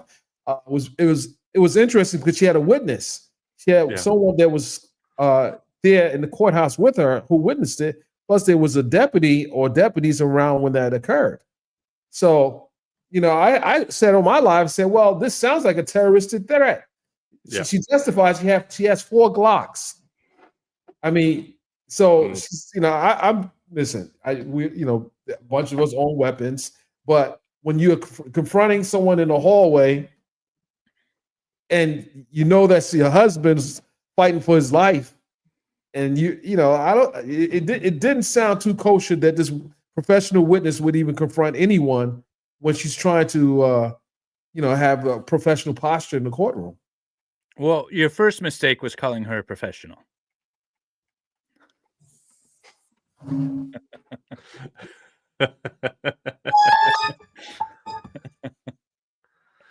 Oh, that's all I'm going to say about that. Yeah. Well, Miss Vivorita, we know you are listening in on different streams and stuff. It's getting close to December, and I change a bit for December. I become Santa Claus. And let me say this, Miss Vivorito. You might be a ho, ho, ho, says Santa Claus. I'm having way too much fun with this. You're not even drinking. No, I'm not. Should I? Should I bring up the Wheel of Regrets, folks? Oh. Put Well, up if a you one do, I'm in going to the have to chat. shut the stream down. Is it all alcohol this time? No. Put a 1 in the chat if you want this to turn, if you want to see the Wheel of Regrets. There was a question about where has Love been? There was a question posed earlier about any insider information about why Love hasn't been there. I didn't realize she wasn't there. Do we know what happened to her? Abaji took lead, because he's the most senior. He apparently took lead, and I think maybe she's not in the court for PR reasons. She's been dressed down by the judge on a couple of occasions, and it definitely didn't look. I don't feel too bad because the way the judge dressed her down was just, and I wasn't too cool with the judge doing that. While I was. I loved every minute of it. Yeah, I get it, but when she turned it on me, I'm like, whoa. I'm Team Love now. Yeah. One thing is, she's been admonished by the judge, and on a few occasions, even it's been obvious, even in front of the jury, even if she's been careful. And then Fonnie Willis writes this letter. Oh, we have full confidence in you and your abilities, and you will never get fired, and this and that. And then she's gone. And I've been doing labor law for over 30 years. I've seen hundreds of those letters, followed by a foot in the arse. Mm-hmm. Yeah. So, did you guys see that Kayla confirmed that? Yeah. We did talk about that earlier. There's no conflict there, if that's what you were getting at. But it's the same side of the V. Oftentimes, if people violate probation, right, then the probation officer gets on the stand and testifies why they violated probation, and they could have information about other crimes too. There's nothing wrong there. Now, the big issue here, I believe, is that Fonnie Willis was Mondo's defense attorney. And YSL Mondo, who is self-confessed a founder of YSL, But never was not charged with anything. is not charged with anything in this. Nothing. Do we know who the prosecutors are that are going to handle the next trial? I would assume it's the same ones. I mean, this is a team After of this 6 disaster of one? Yeah, it's probably gonna be the same prosecutors. Yeah. They know the case, Hilton and Love. That's and- where Love's at. She's prepping for the next trial. Oh God. I think Love's on vacation. She needs it. Oh. She'll be, she'll pop ahead in there if there's a conviction. My question is, do you think Fonnie Willis would show up for closing arguments? No, And will the other she's not attorneys? going anywhere near it. And what about the other attorneys? Do you think Brian Steele, Keith Adams, and the Infinity team, will they show up for the closing arguments as a sign of support? I would, but that's just me. I don't know them personally. I would. I'd want to be there for the closing arguments if I was them. Yeah. And I do believe it's the rest of the defendants are probably better off since it is Judge Whitaker, not Judge Glanville. Look at all the plea deals that mostly have been probation or very, very limited time. And so that tells me what she thinks of, or the actual, where is the severity of the alleged crimes. Directed verdicts. I knew that I felt strongly that Mr. Kendricks was going to get a directed verdict just based on where the firearms was found and where the drugs were found and him not living in the house. And the judge was asking questions that suggested that she was leaning more towards a directed verdict on those counts. But the most serious ones, like the murder, she's going to send that to the jurors, let the jurors deal with that one. I don't know who this person is. Do you guys want to answer this question? Why wasn't Page recused as a witness in Sledge revocation? I don't know what this is. A witness in Sledge's revocation? Paige Whitaker, she's the judge. Yes. Why would she be recused, and why would she be recused anyway? She's the one that. Oh, she's there's be no reason to recuse herself on that. Yeah, no. I get it. It was Glanville's. He was allocated. He took his allocation with Glanville, but Glanville's off the case now, so Judge Whitaker would be the only judge to revoke his probation. So, and you don't want Glanville on it. Oh, nobody wants Glanville anymore. Now he's just in another courtroom doing more judging, and that's a shame that if he acts like that. Now I heard on other cases apparently that he's been a great judge, but he was not showing his best side on that trial. It's sometimes when you watch the early part of the trial and you look at the way Whitaker is handling the case, it's like night and day. Glanville was going hard against the defense, and Whitaker is going hard against the prosecution. So it's like night and day. And I don't know. But in reality, it should be hard on the state, right? That's the system that we have set up, and somehow we've got it twisted around where it's now hard on the defense. Criminal defense attorneys are always the bad guy. You never believe them. Everyone who's charged is guilty. You're guilty until you prove yourself innocent. That's not the system we have. Everything is supposed to be tough against the state. Absolutely. And no one should be sitting there crying tears for the state. Well, just think about how these lawyers were treated by Glanville, right? Getting writing assignments, getting arrested for having their own prescription medicine. Judge was really treating these lawyers who's trying to fight for their clients, in my opinion, unfairly. Like you have someone who's barely getting paid on the case, and you want him to buy lunch for everybody? Yeah. And it was funny where he bought the lunch from. The Pink Pony. He got chicken wings from the Pink Pony. Oh wait, before Pink Pony. Yeah, the Pink Uh, Pony, by the way, was mentioned in the very beginning of this trial because one of the victims of a carjacking and robbery was the madam of the Pink Pony. Now, that was all that was presented. They never, no charges, but it happened close to Cleveland. That's it. is- That's all the evidence that was brought forward about that. Oh, the car was carjacked half a mile from where YSL allegedly have their area. I mean, that's the I'm not entire thing. that far from Detroit. Can you imagine the things that go on, around me within, a few miles of me in any given day? Zach wants to know, can the witnesses be called to testify in the case for the other defendants? Yeah. Yes, absolutely. It's and the they same will be. case. I mean, Yeah, it's the same case, same witnesses, same gang experts, same plea deals. That's another question. Yeah. Do they want to? Yeah. Do they really want to have Woody back? Yeah. No. Woody, you guys can answer this one. I don't know enough of the details.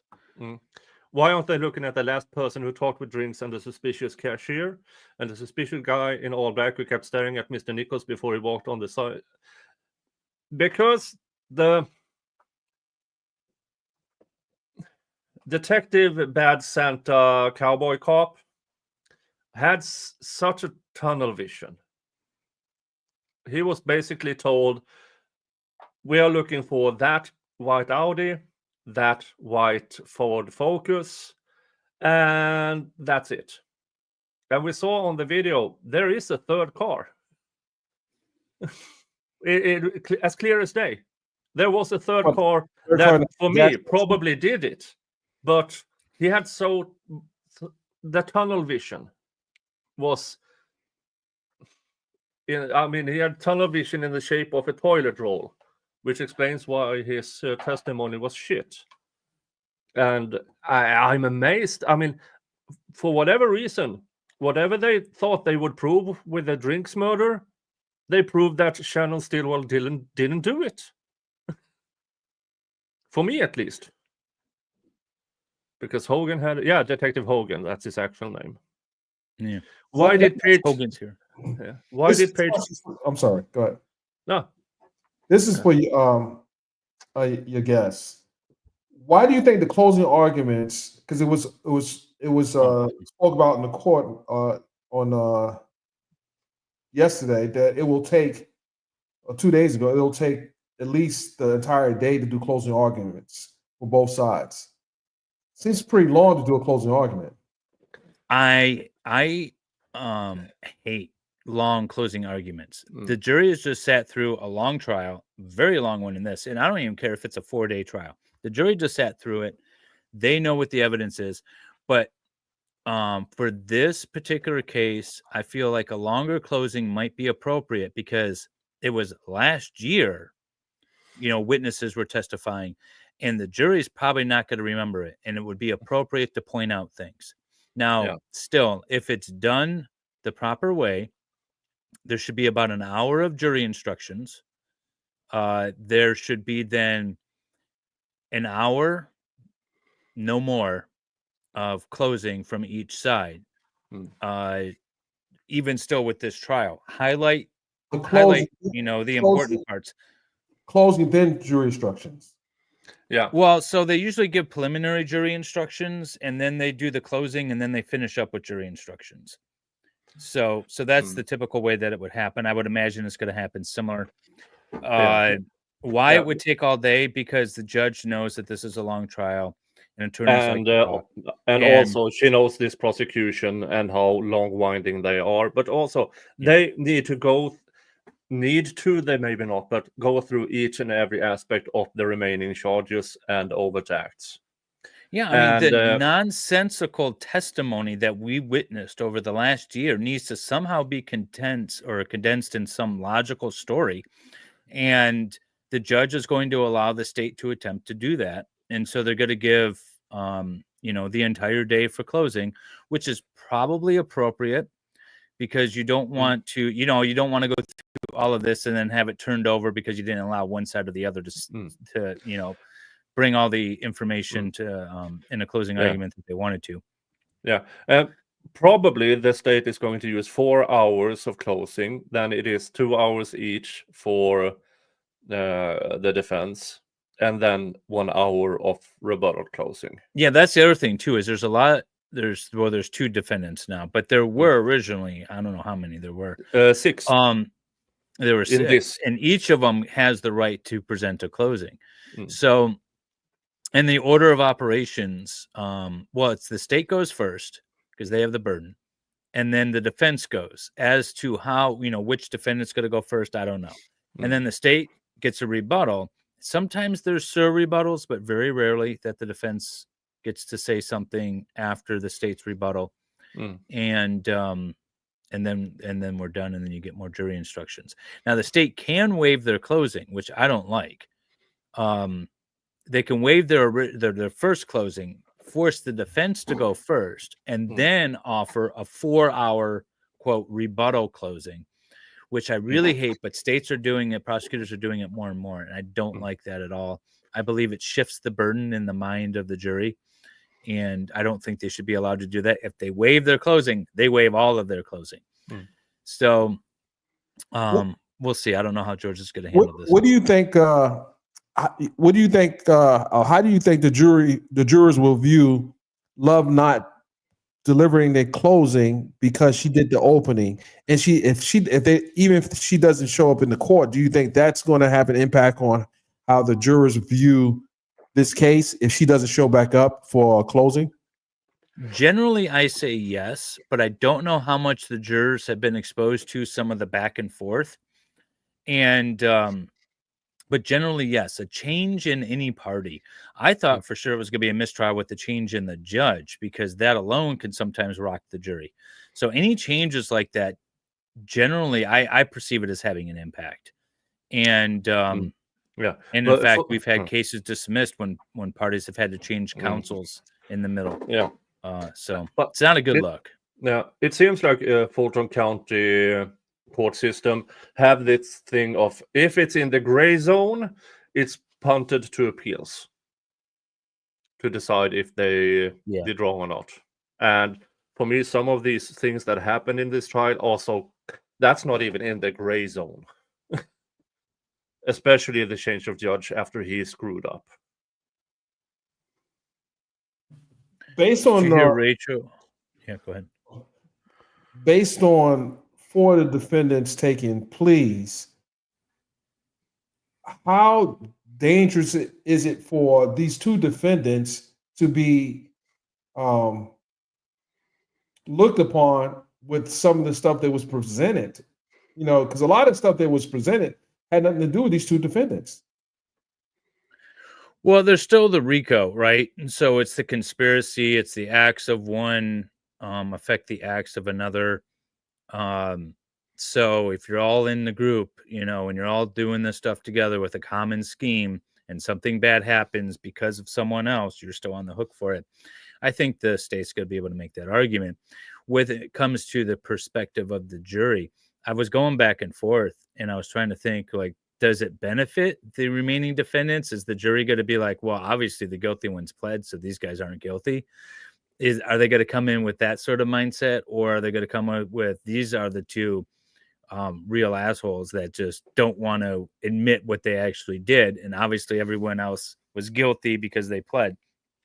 So it's going to be some effort by the defense to really shake the jury away from, or shake the jury free from the idea that these guys are connected.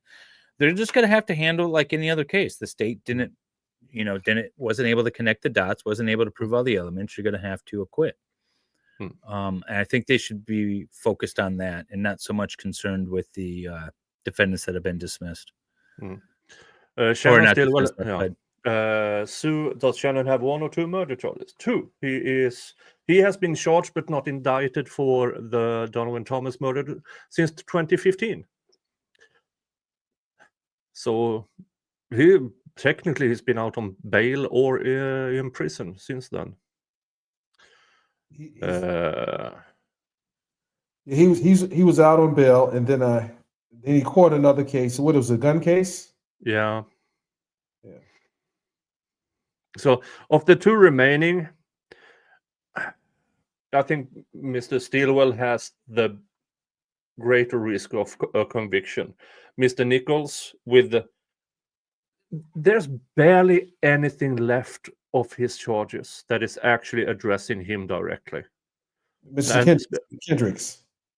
Mr. Kendricks, yeah. So yeah, three directed verdicts, and so he's basically only have the RICO charge to beat. So I think it will be, because now Mr. Weinstein can really focus on that. Just saying, this is what's left, the RICO. Here's Mr. Nichols. And then move on. For Mr. Stilwell, for Mr. Shard, he has a lot of work because he does have a bunch of charges in this indictment against him. But the investigators are so crap. And one of the jurors, juror number 56. 56. Yeah. But he wrote a letter to the judge saying, by the presentation of the state, I will have a hard time not being biased against the evidence. But the judge allowed him to stay, which she could have easily just yeeted him, but she chose to have him in there for some reason. And I don't know her reason, but I'm happy he's there. It tells, Stress that even whatever the outcome of this case is, I want to know what some of these jurors thought about this. I mean, what they thought about this case. Yeah. Hopefully, I get an opportunity to talk to some of them because I see them coming in and out, but obviously I don't speak to them. But hopefully, I get a chance to talk to some of them. At the conclusion, and just to get their thoughts on how did what do they think about the case? There's so many questions for the jurors because they sat through this. They sat through this for 2 years. Yeah. And even though they got at least 2 occasions where they could have just, I can't see past this. You have the judge getting yeeted, you have Woody's testimony, and then Detective Dennis' testimony. Can you see past this? And everybody just, we can. I would have been out of there as soon as humanly possible. Can you see past this? Nope. Get me home. John C. It is obvious that Fulton County is corrupt. What agency can drop the hammer on them? The FBI or the Department The of FBI Justice? could, or the Attorney General. Well, the The Department state Attorney General. Now, how about the soon-to-be Attorney General of the United States, Ms. Pondy? The Department of Justice could as well, for sure. But sometimes the states or the feds kind of step back and they're like, listen, if you're not like doing something that violates federal law, like on its nose, we're gonna let states handle this. Well, I think President-elect Trump has some business he needs to handle when he takes office. That's true. I forgot about that. Yeah, he does maybe have a target on Fulton County a little bit and Fanny. So I just dropped that posted note. Ashley, what about if it's a hung jury? Shannon has a speedy trial. I don't think he has one. I think the only one in this trial that had a speedy trial was Mr. Williams. A hung jury has nothing to do with well, you can address that, Counselor. Well, yeah. I mean, so if it's a hung jury, there's going to be, I don't know what Georgia law is, but there's going to be a certain fixed amount of time in which they're going to have to bring new indictments. And then since it's a new indictment, I believe, no, maybe not. Would they be able to invoke a speedy trial at that point? If they waived it on the prior indictment, they might be able to, but I'm not sure. Yeah. When it comes, I do believe. I mean, yeah, I know that in the Trump case with Judge McAfee, in order if that becomes a mistrial of sorts, then they work with. It's really strange. Some sort of the court system has, I believe, quarters of the year, and in order for this, The terms. terms, Right. and so we are talking about within 60 days, I believe it is, that the jury has to be sworn in. Not they start the jury selection, but the jury is sworn in within 60 days. And in this case, yeah, that's kind of hard.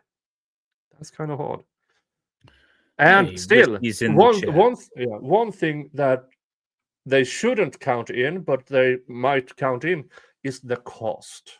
Now, this trial and the 11 others, that's already funded. I saw that A comment. retrial of all of this, another $15 to $20 million. Yeah, I have a hard time seeing them get the funding for that. They're going to plead this case out. Yeah, it's going to be time served or probation, or the combination. That is my assumption, even for the remaining 12. Because if, say, they get convicted, for the sake of argument, they get convicted, and the judge says, well, 5 years minimum for the RICO. Yeah, I will commute that to time served. Because that's what she gave Young Thug. Oh, they got convictions on the board already, and I think that's what Fonnie wants. They got convictions on the board, so it's a win for the state. Yeah, it is. It really is, and it's unfortunate that they got some wins out of this. But that's what they do. That's what all prosecutors do on all cases across the board. I don't care if it's a petty little theft thing or something bigger like this. Yeah. Hey, Whiskey. Sir, I told you that I would be happy to join you. You just got to let me know. I saw that coming through. I said, "Oh God." He said, "I want to make it stand out too. I'm gonna pay him to make this stand out." Yeah. But I do have to actually jump off. Speaking of, it's past my bedtime. Aww. But mine's too, as a matter of fact. Yeah. So, but thanks for having me on, Nick. Yeah, thanks, Mr. Bryant. Nice to meet you. Nice to meet you as well. I think I'd be seeing you on Twitter. At the MLS. I'm on Twitter from time to time. Okay. Oh, and then Monday is the closing, right? Monday's the closing. Okay. All right. Do you think we'll have a verdict before the holidays? Yes. I'm hoping for an OJ jury, 4 hours and then not guilty. If it comes back the same day, then I don't think they have a conviction. I don't think they're gonna have a conviction. If it comes back the same day, I think it's gonna be a not guilty. Usually a short one is a short deliberation means guilty. In this case, I have to agree. I think that will be the other way around. The longer they sit means they have an issue, or somebody wants to convict. Yeah, but they're definitely going to get a conviction before the holidays. The jury's not going to want to come back. They already spent a year on this. They've got Christmas coming up after that. They're going to get a verdict before the holiday. I once went, oh my God, on Good Friday before Easter, we sent the verdict. We sent the jury out to deliberate. That was the worst day because they came back in like 20 minutes. Oh, and they were like, "We're done with this case. We're done." And they found the fastest, easiest way out, and just to go home. So what was the verdict? No cause of action. It was a civil case. I was plaintiff, and so all they had to do was check one box and be done. But if they wanted to, award my client some money, they had to go through a whole checklist. Right. And they just found the easiest way, and we're out. Mm. Sending a jury back right before a holiday is tough. They're gonna come back with a quick verdict, whether it's guilty or not guilty. It's not gonna be hung, most likely. I mean, I could be wrong, but Mm. Do you feel because they sat so long, they owe one or the other side the outcome that they owe one or the other side the outcome that they're looking for? Do you think they'd be more favorable to the defense than the prosecution because it lasted so long? And the defense didn't put on a case. In this one, they didn't put on a case. They just cross-examined. I think so. Jurors most of the time make up their decision right with opening statements. Now, I don't remember the opening statements in this case, but what I do know is since the opening statements up through 4 months ago, the judge was so in favor of the state, and the jury saw that all the way through. Mhm. So I think this is going to be a conviction. If I was a betting man, I believe the jury made up their mind with opening statements, and then it was just reinforced throughout the majority of this trial. And even though the defense might have made some headway since then with this new judge and everything, and not putting on a defense, I'm going to go with guilty. Final answer. I'm actually the pendulum swinging the other way for me, and I think that jurors' time has been wasted.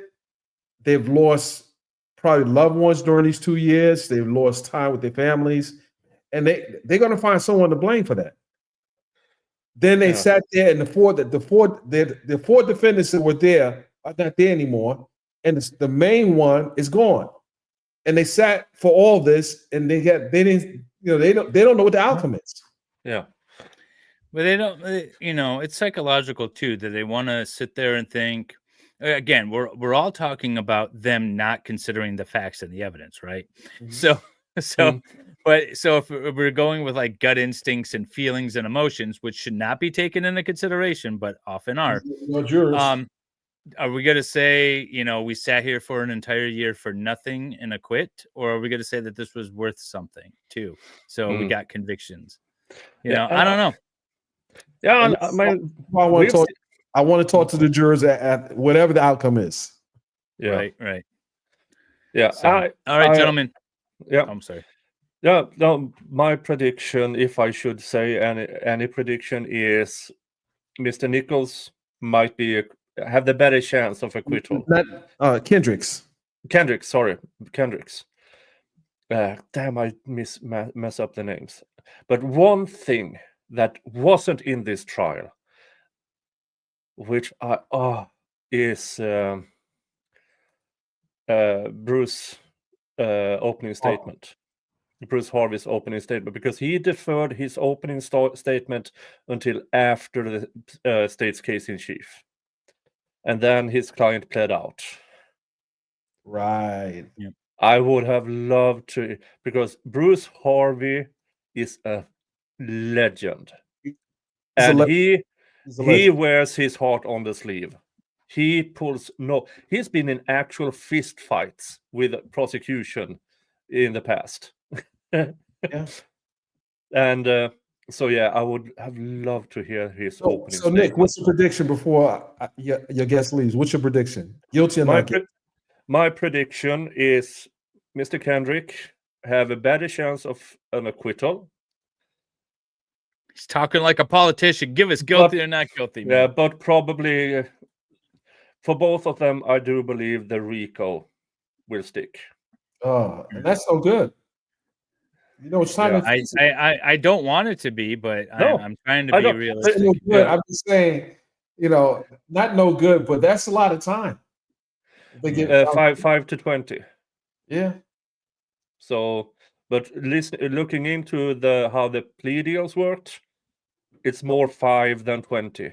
No, I don't know. They went the distance, and when you go the distance with a judge and you're found guilty, You're going to get towards the higher end than the lesser. But the judge determines the sentence, not the jury. Yeah. This judge is yeah. This Yeah. judge gave. I don't know how this judge is with sentencing. It'll be interesting. She gave. I mean, Montel got 5 years for not Yeah. keeping his acknowledgments. You know, Yeah. so Yep. So, yeah. all right. So my be some prediction time. is the RICO stick, but not the murder charges. Which is interesting because if the murder charges doesn't stick, then they have to be within the statute of limitations for the other ones, well, the the overt acts. right. And some of those might have, because if the murder doesn't stick, then the statute of limitations of the murder is gone. Then they have to go by the statute, in my opinion. But Georgia RICO allows a 5-year, so between May 10th, 2017 and May 9th, 2022, the jury needs to be unanimous on one overt act in order for the RICO charge to stick. But they have to be unanimous. Unanimous on the pattern. Yeah, on the pattern.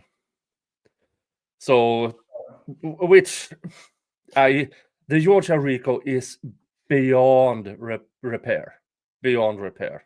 I don't believe they should be using the RICO right now. They should have just tried these guys, and they didn't have enough to try them individually. So yeah, I don't know. We'll see. Your guest has to go. I know you're trying. Yeah. All right. Take care, guys. See you, chat. Okay. Thanks for having me. All right, now Thank see you you. soon. All right. I know he was trying to slip through the back door. Oh. Well, we'll see what happens. We'll see what happens.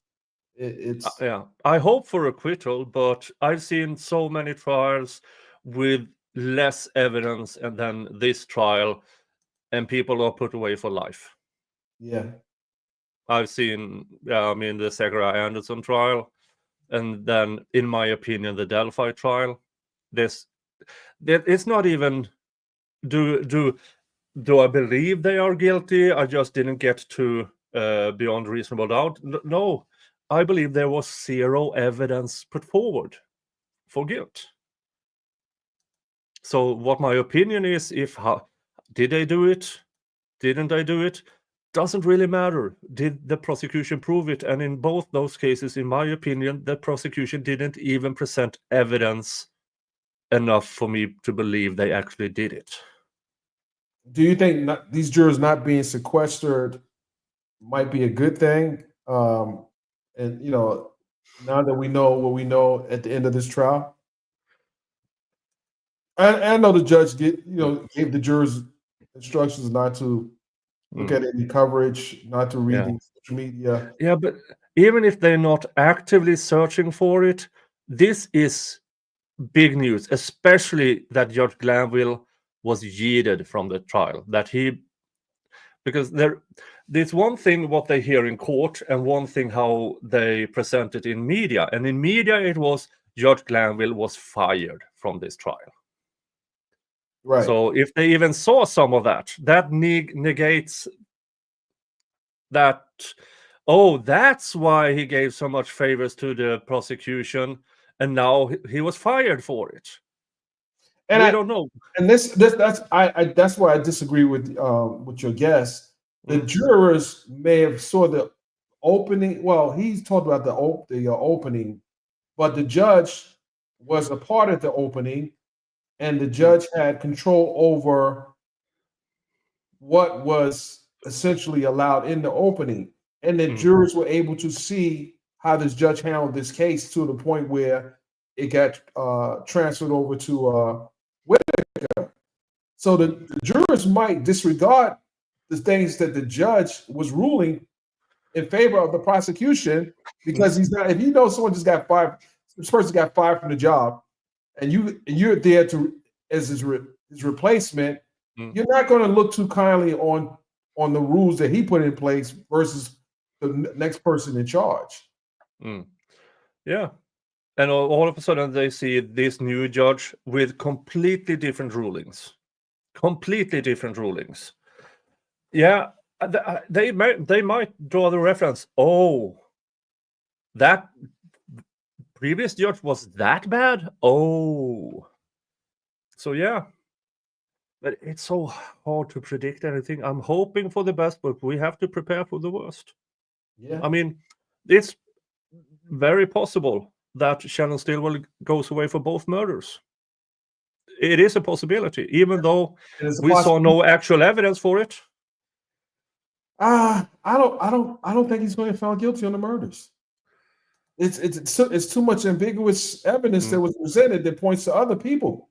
Yeah, I agree. I I'm not agree. gonna say other people's name, but Woody, I'm sorry, my nose.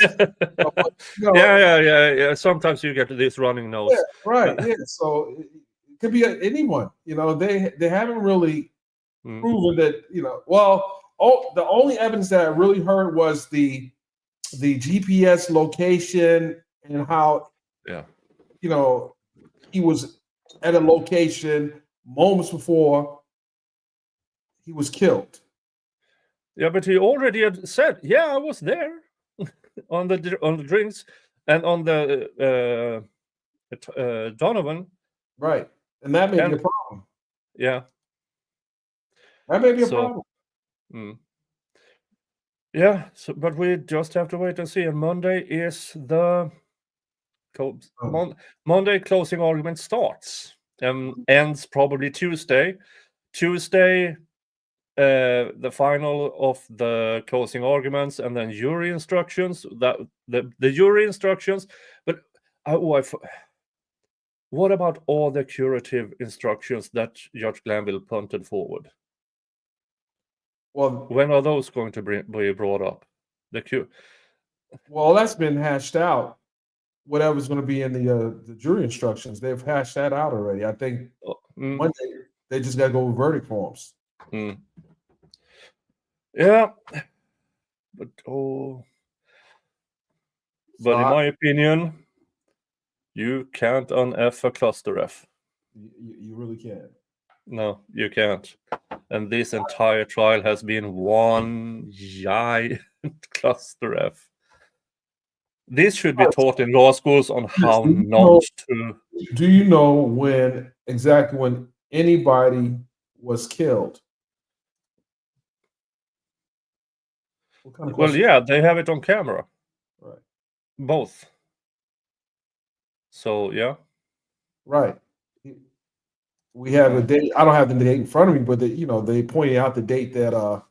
Yeah, nobody disputes Donovan and Mr. Drinks was killed. Right. That's not an issue. Right. It's who did it. And I don't care what that Infinity expert says. That light-colored car in the drive-by shooting was not an Infinity. I don't care what the experts say. And if you all go back to when the Donovan Thomas was litigated in May and June, I said it from the very start. That's not an Infinity. It's the wrong grill. Even in the blurry photo, it's the wrong grill. What year was that again? The Infinity was 2016. 2016. Yeah. No, wait. Donovan Thomas was 2015, so 2014 Infinity. It's the wrong grill. Yeah. But that apparently. So I think your question was, after all this time talking about it, let's see, but after all this time, okay, you brought it, okay. Do you remember when it happened? Well, the Donovan Thomas was in January of 2015, right. And the drinks was in March of January. No, the other way around. The Donovan Thomas was in March of 2015. Jesus Christ.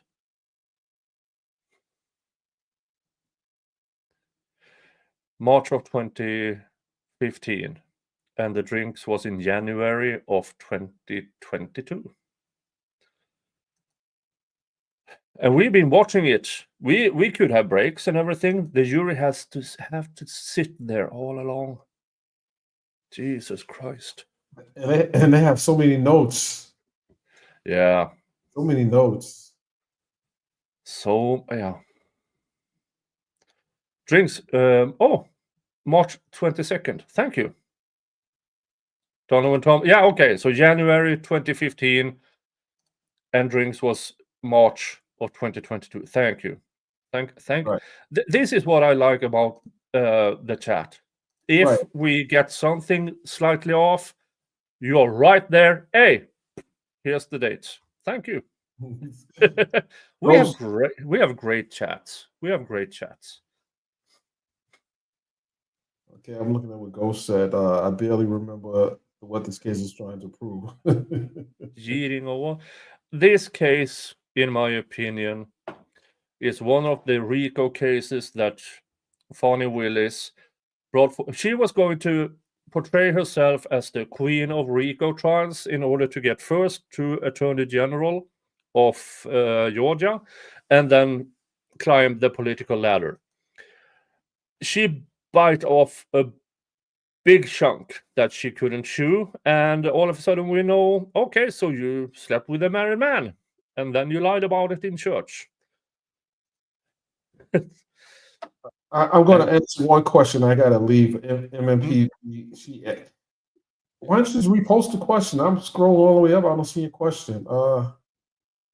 She wants me to answer a question, and I don't see a question. It disappeared. Repost your question. I don't see it. Okay, hold on. Let's see here. Can I get a link for Brian? Okay. They want a link to Byron. Byron. Byron. Byron, not Brian. Byron. Gigi posted. Thank you, Gigi. Boom. Mr. Dennis Byron Yes. on YouTube. Okay, so Drinks was just a few months before Doug got arrested. Yeah, so the March 2022, and then 2 years later, Thank you, Gigi. 3 months late, 2 months later, everybody got arrested. Mhm. And that was probably the final factor. They believed, oh, this is the YSL. Now let's go on with it. And they made it into RICO. Right. So more things happened after Paul Howard, the former district attorney,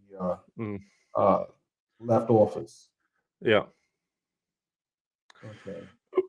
Okay. I'll repeat. Hold on. Yeah. Copy and paste. Yeah. Copy and paste. Yeah, copy and paste. Or just click it in the chat. Oh, that was posted in my chat. Yeah. Yeah. I can. You got it. Yeah. Oh, here it is. Okay. I'll just leave it up. Well, she had a question. I'm trying to scroll down. Did your guest say who left say he didn't remember opening? Well, Dave doesn't follow this case, so he pops in on occasions because opening. The prosecution's opening when she when Miss Love quoted Rudyard Kipling. Right. I'm still her opening quote by Rudyard Kipling. So here's a question. I couldn't make that opening statement, quoting the Jungle Book. I would be so cancelled. I would be so and Rudyard Kipling is one of the biggest racists who ever walked this planet.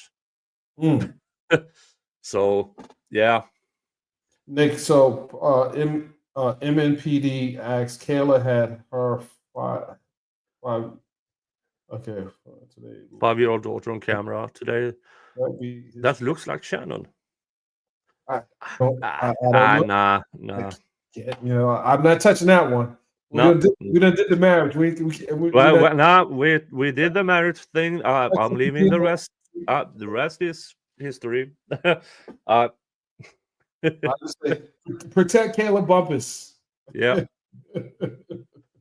Protect her because Vivorito sounded big mad. She sounded big mad.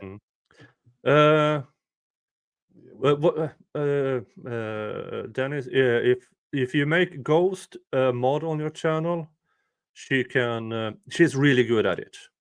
Really good at it, so she can post links and stuff. Okay, Ghost. Okay. All right. Well, I'll be. Nick, I gotta bounce. but I enjoy being on your platform, my brother. I appreciate you bringing it Yeah, up.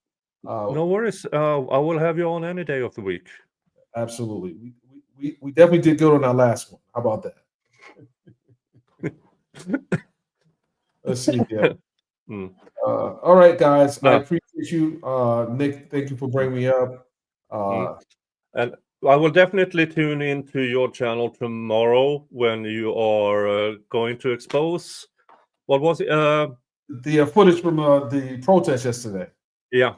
Yeah, we're gonna go over it tomorrow. So, ladies and gentlemen, we'll have that on our live tomorrow early. I just got to go through the videos. Mm. I didn't even pull the camera out the bag. Oh, With that, ladies and gentlemen, I appreciate you, Nick. Until next time. until next time. Thank you. Thank you. All right. Let's see here. Nick, not related, but will you join the Delphi Live tonight under the professor? I don't. It's 2:30 a.m. here. This one is going to bed after this. But first, what I'm going to do, first I'm going to do this. First, thank you to Tracy Fagan for your $5 super chat. Thank you to Dali for being a member for 16 months. Thank you to Dave for being a member for 4 months. Tracy again, thank you again. Michelle, thank you so much. And Whiskey, thank you so much for your monetary support of this channel. No gifted memberships on this stream. This must be the first stream in forever that didn't have at least one gifted membership. But there's been a lot of you guys here who has been in and out. Great questions. For the replay crew, I will add some ads to this stream. You guys, you noticed no ads on my streams, on my live streams, because I find it mildly annoying, so I won't subject you guys for it. Replay crew, every 20 minutes or so. So thank you guys for showing up for this Friday panel show. Friday panel show next week. If we get the logistics done and everything, the family of Little Rod will be on. And, oh, do you want to... all right, I will take one for the road. I will take one for the road. I don't have my Georgia shot glass anywhere near, so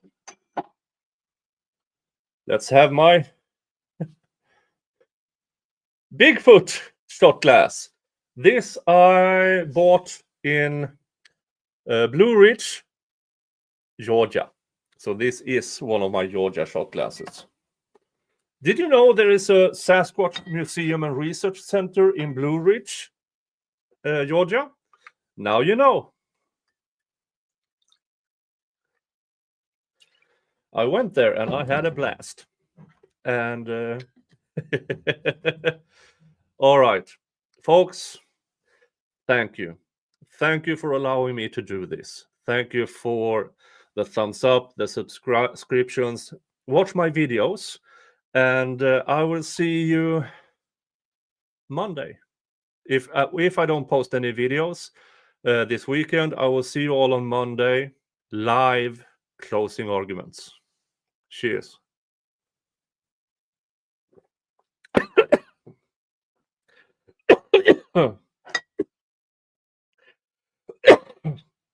Ooh. Down the hatch. It went down my pipe. Oh, here we go. Deja vu. Thank you. Gifting 5 memberships to April Betts, to Coitus, Miss H. Gold, Mike L, and Whitney Mask. Thank you. Thank you so much. So we got a few gifted memberships this stream as well. I will see you back on Monday. Thank you again. And remember, hug your family. Unless your family is crap, then screw them and give your love to the people who deserve it. Okay? I will see you on Monday. Bye-bye.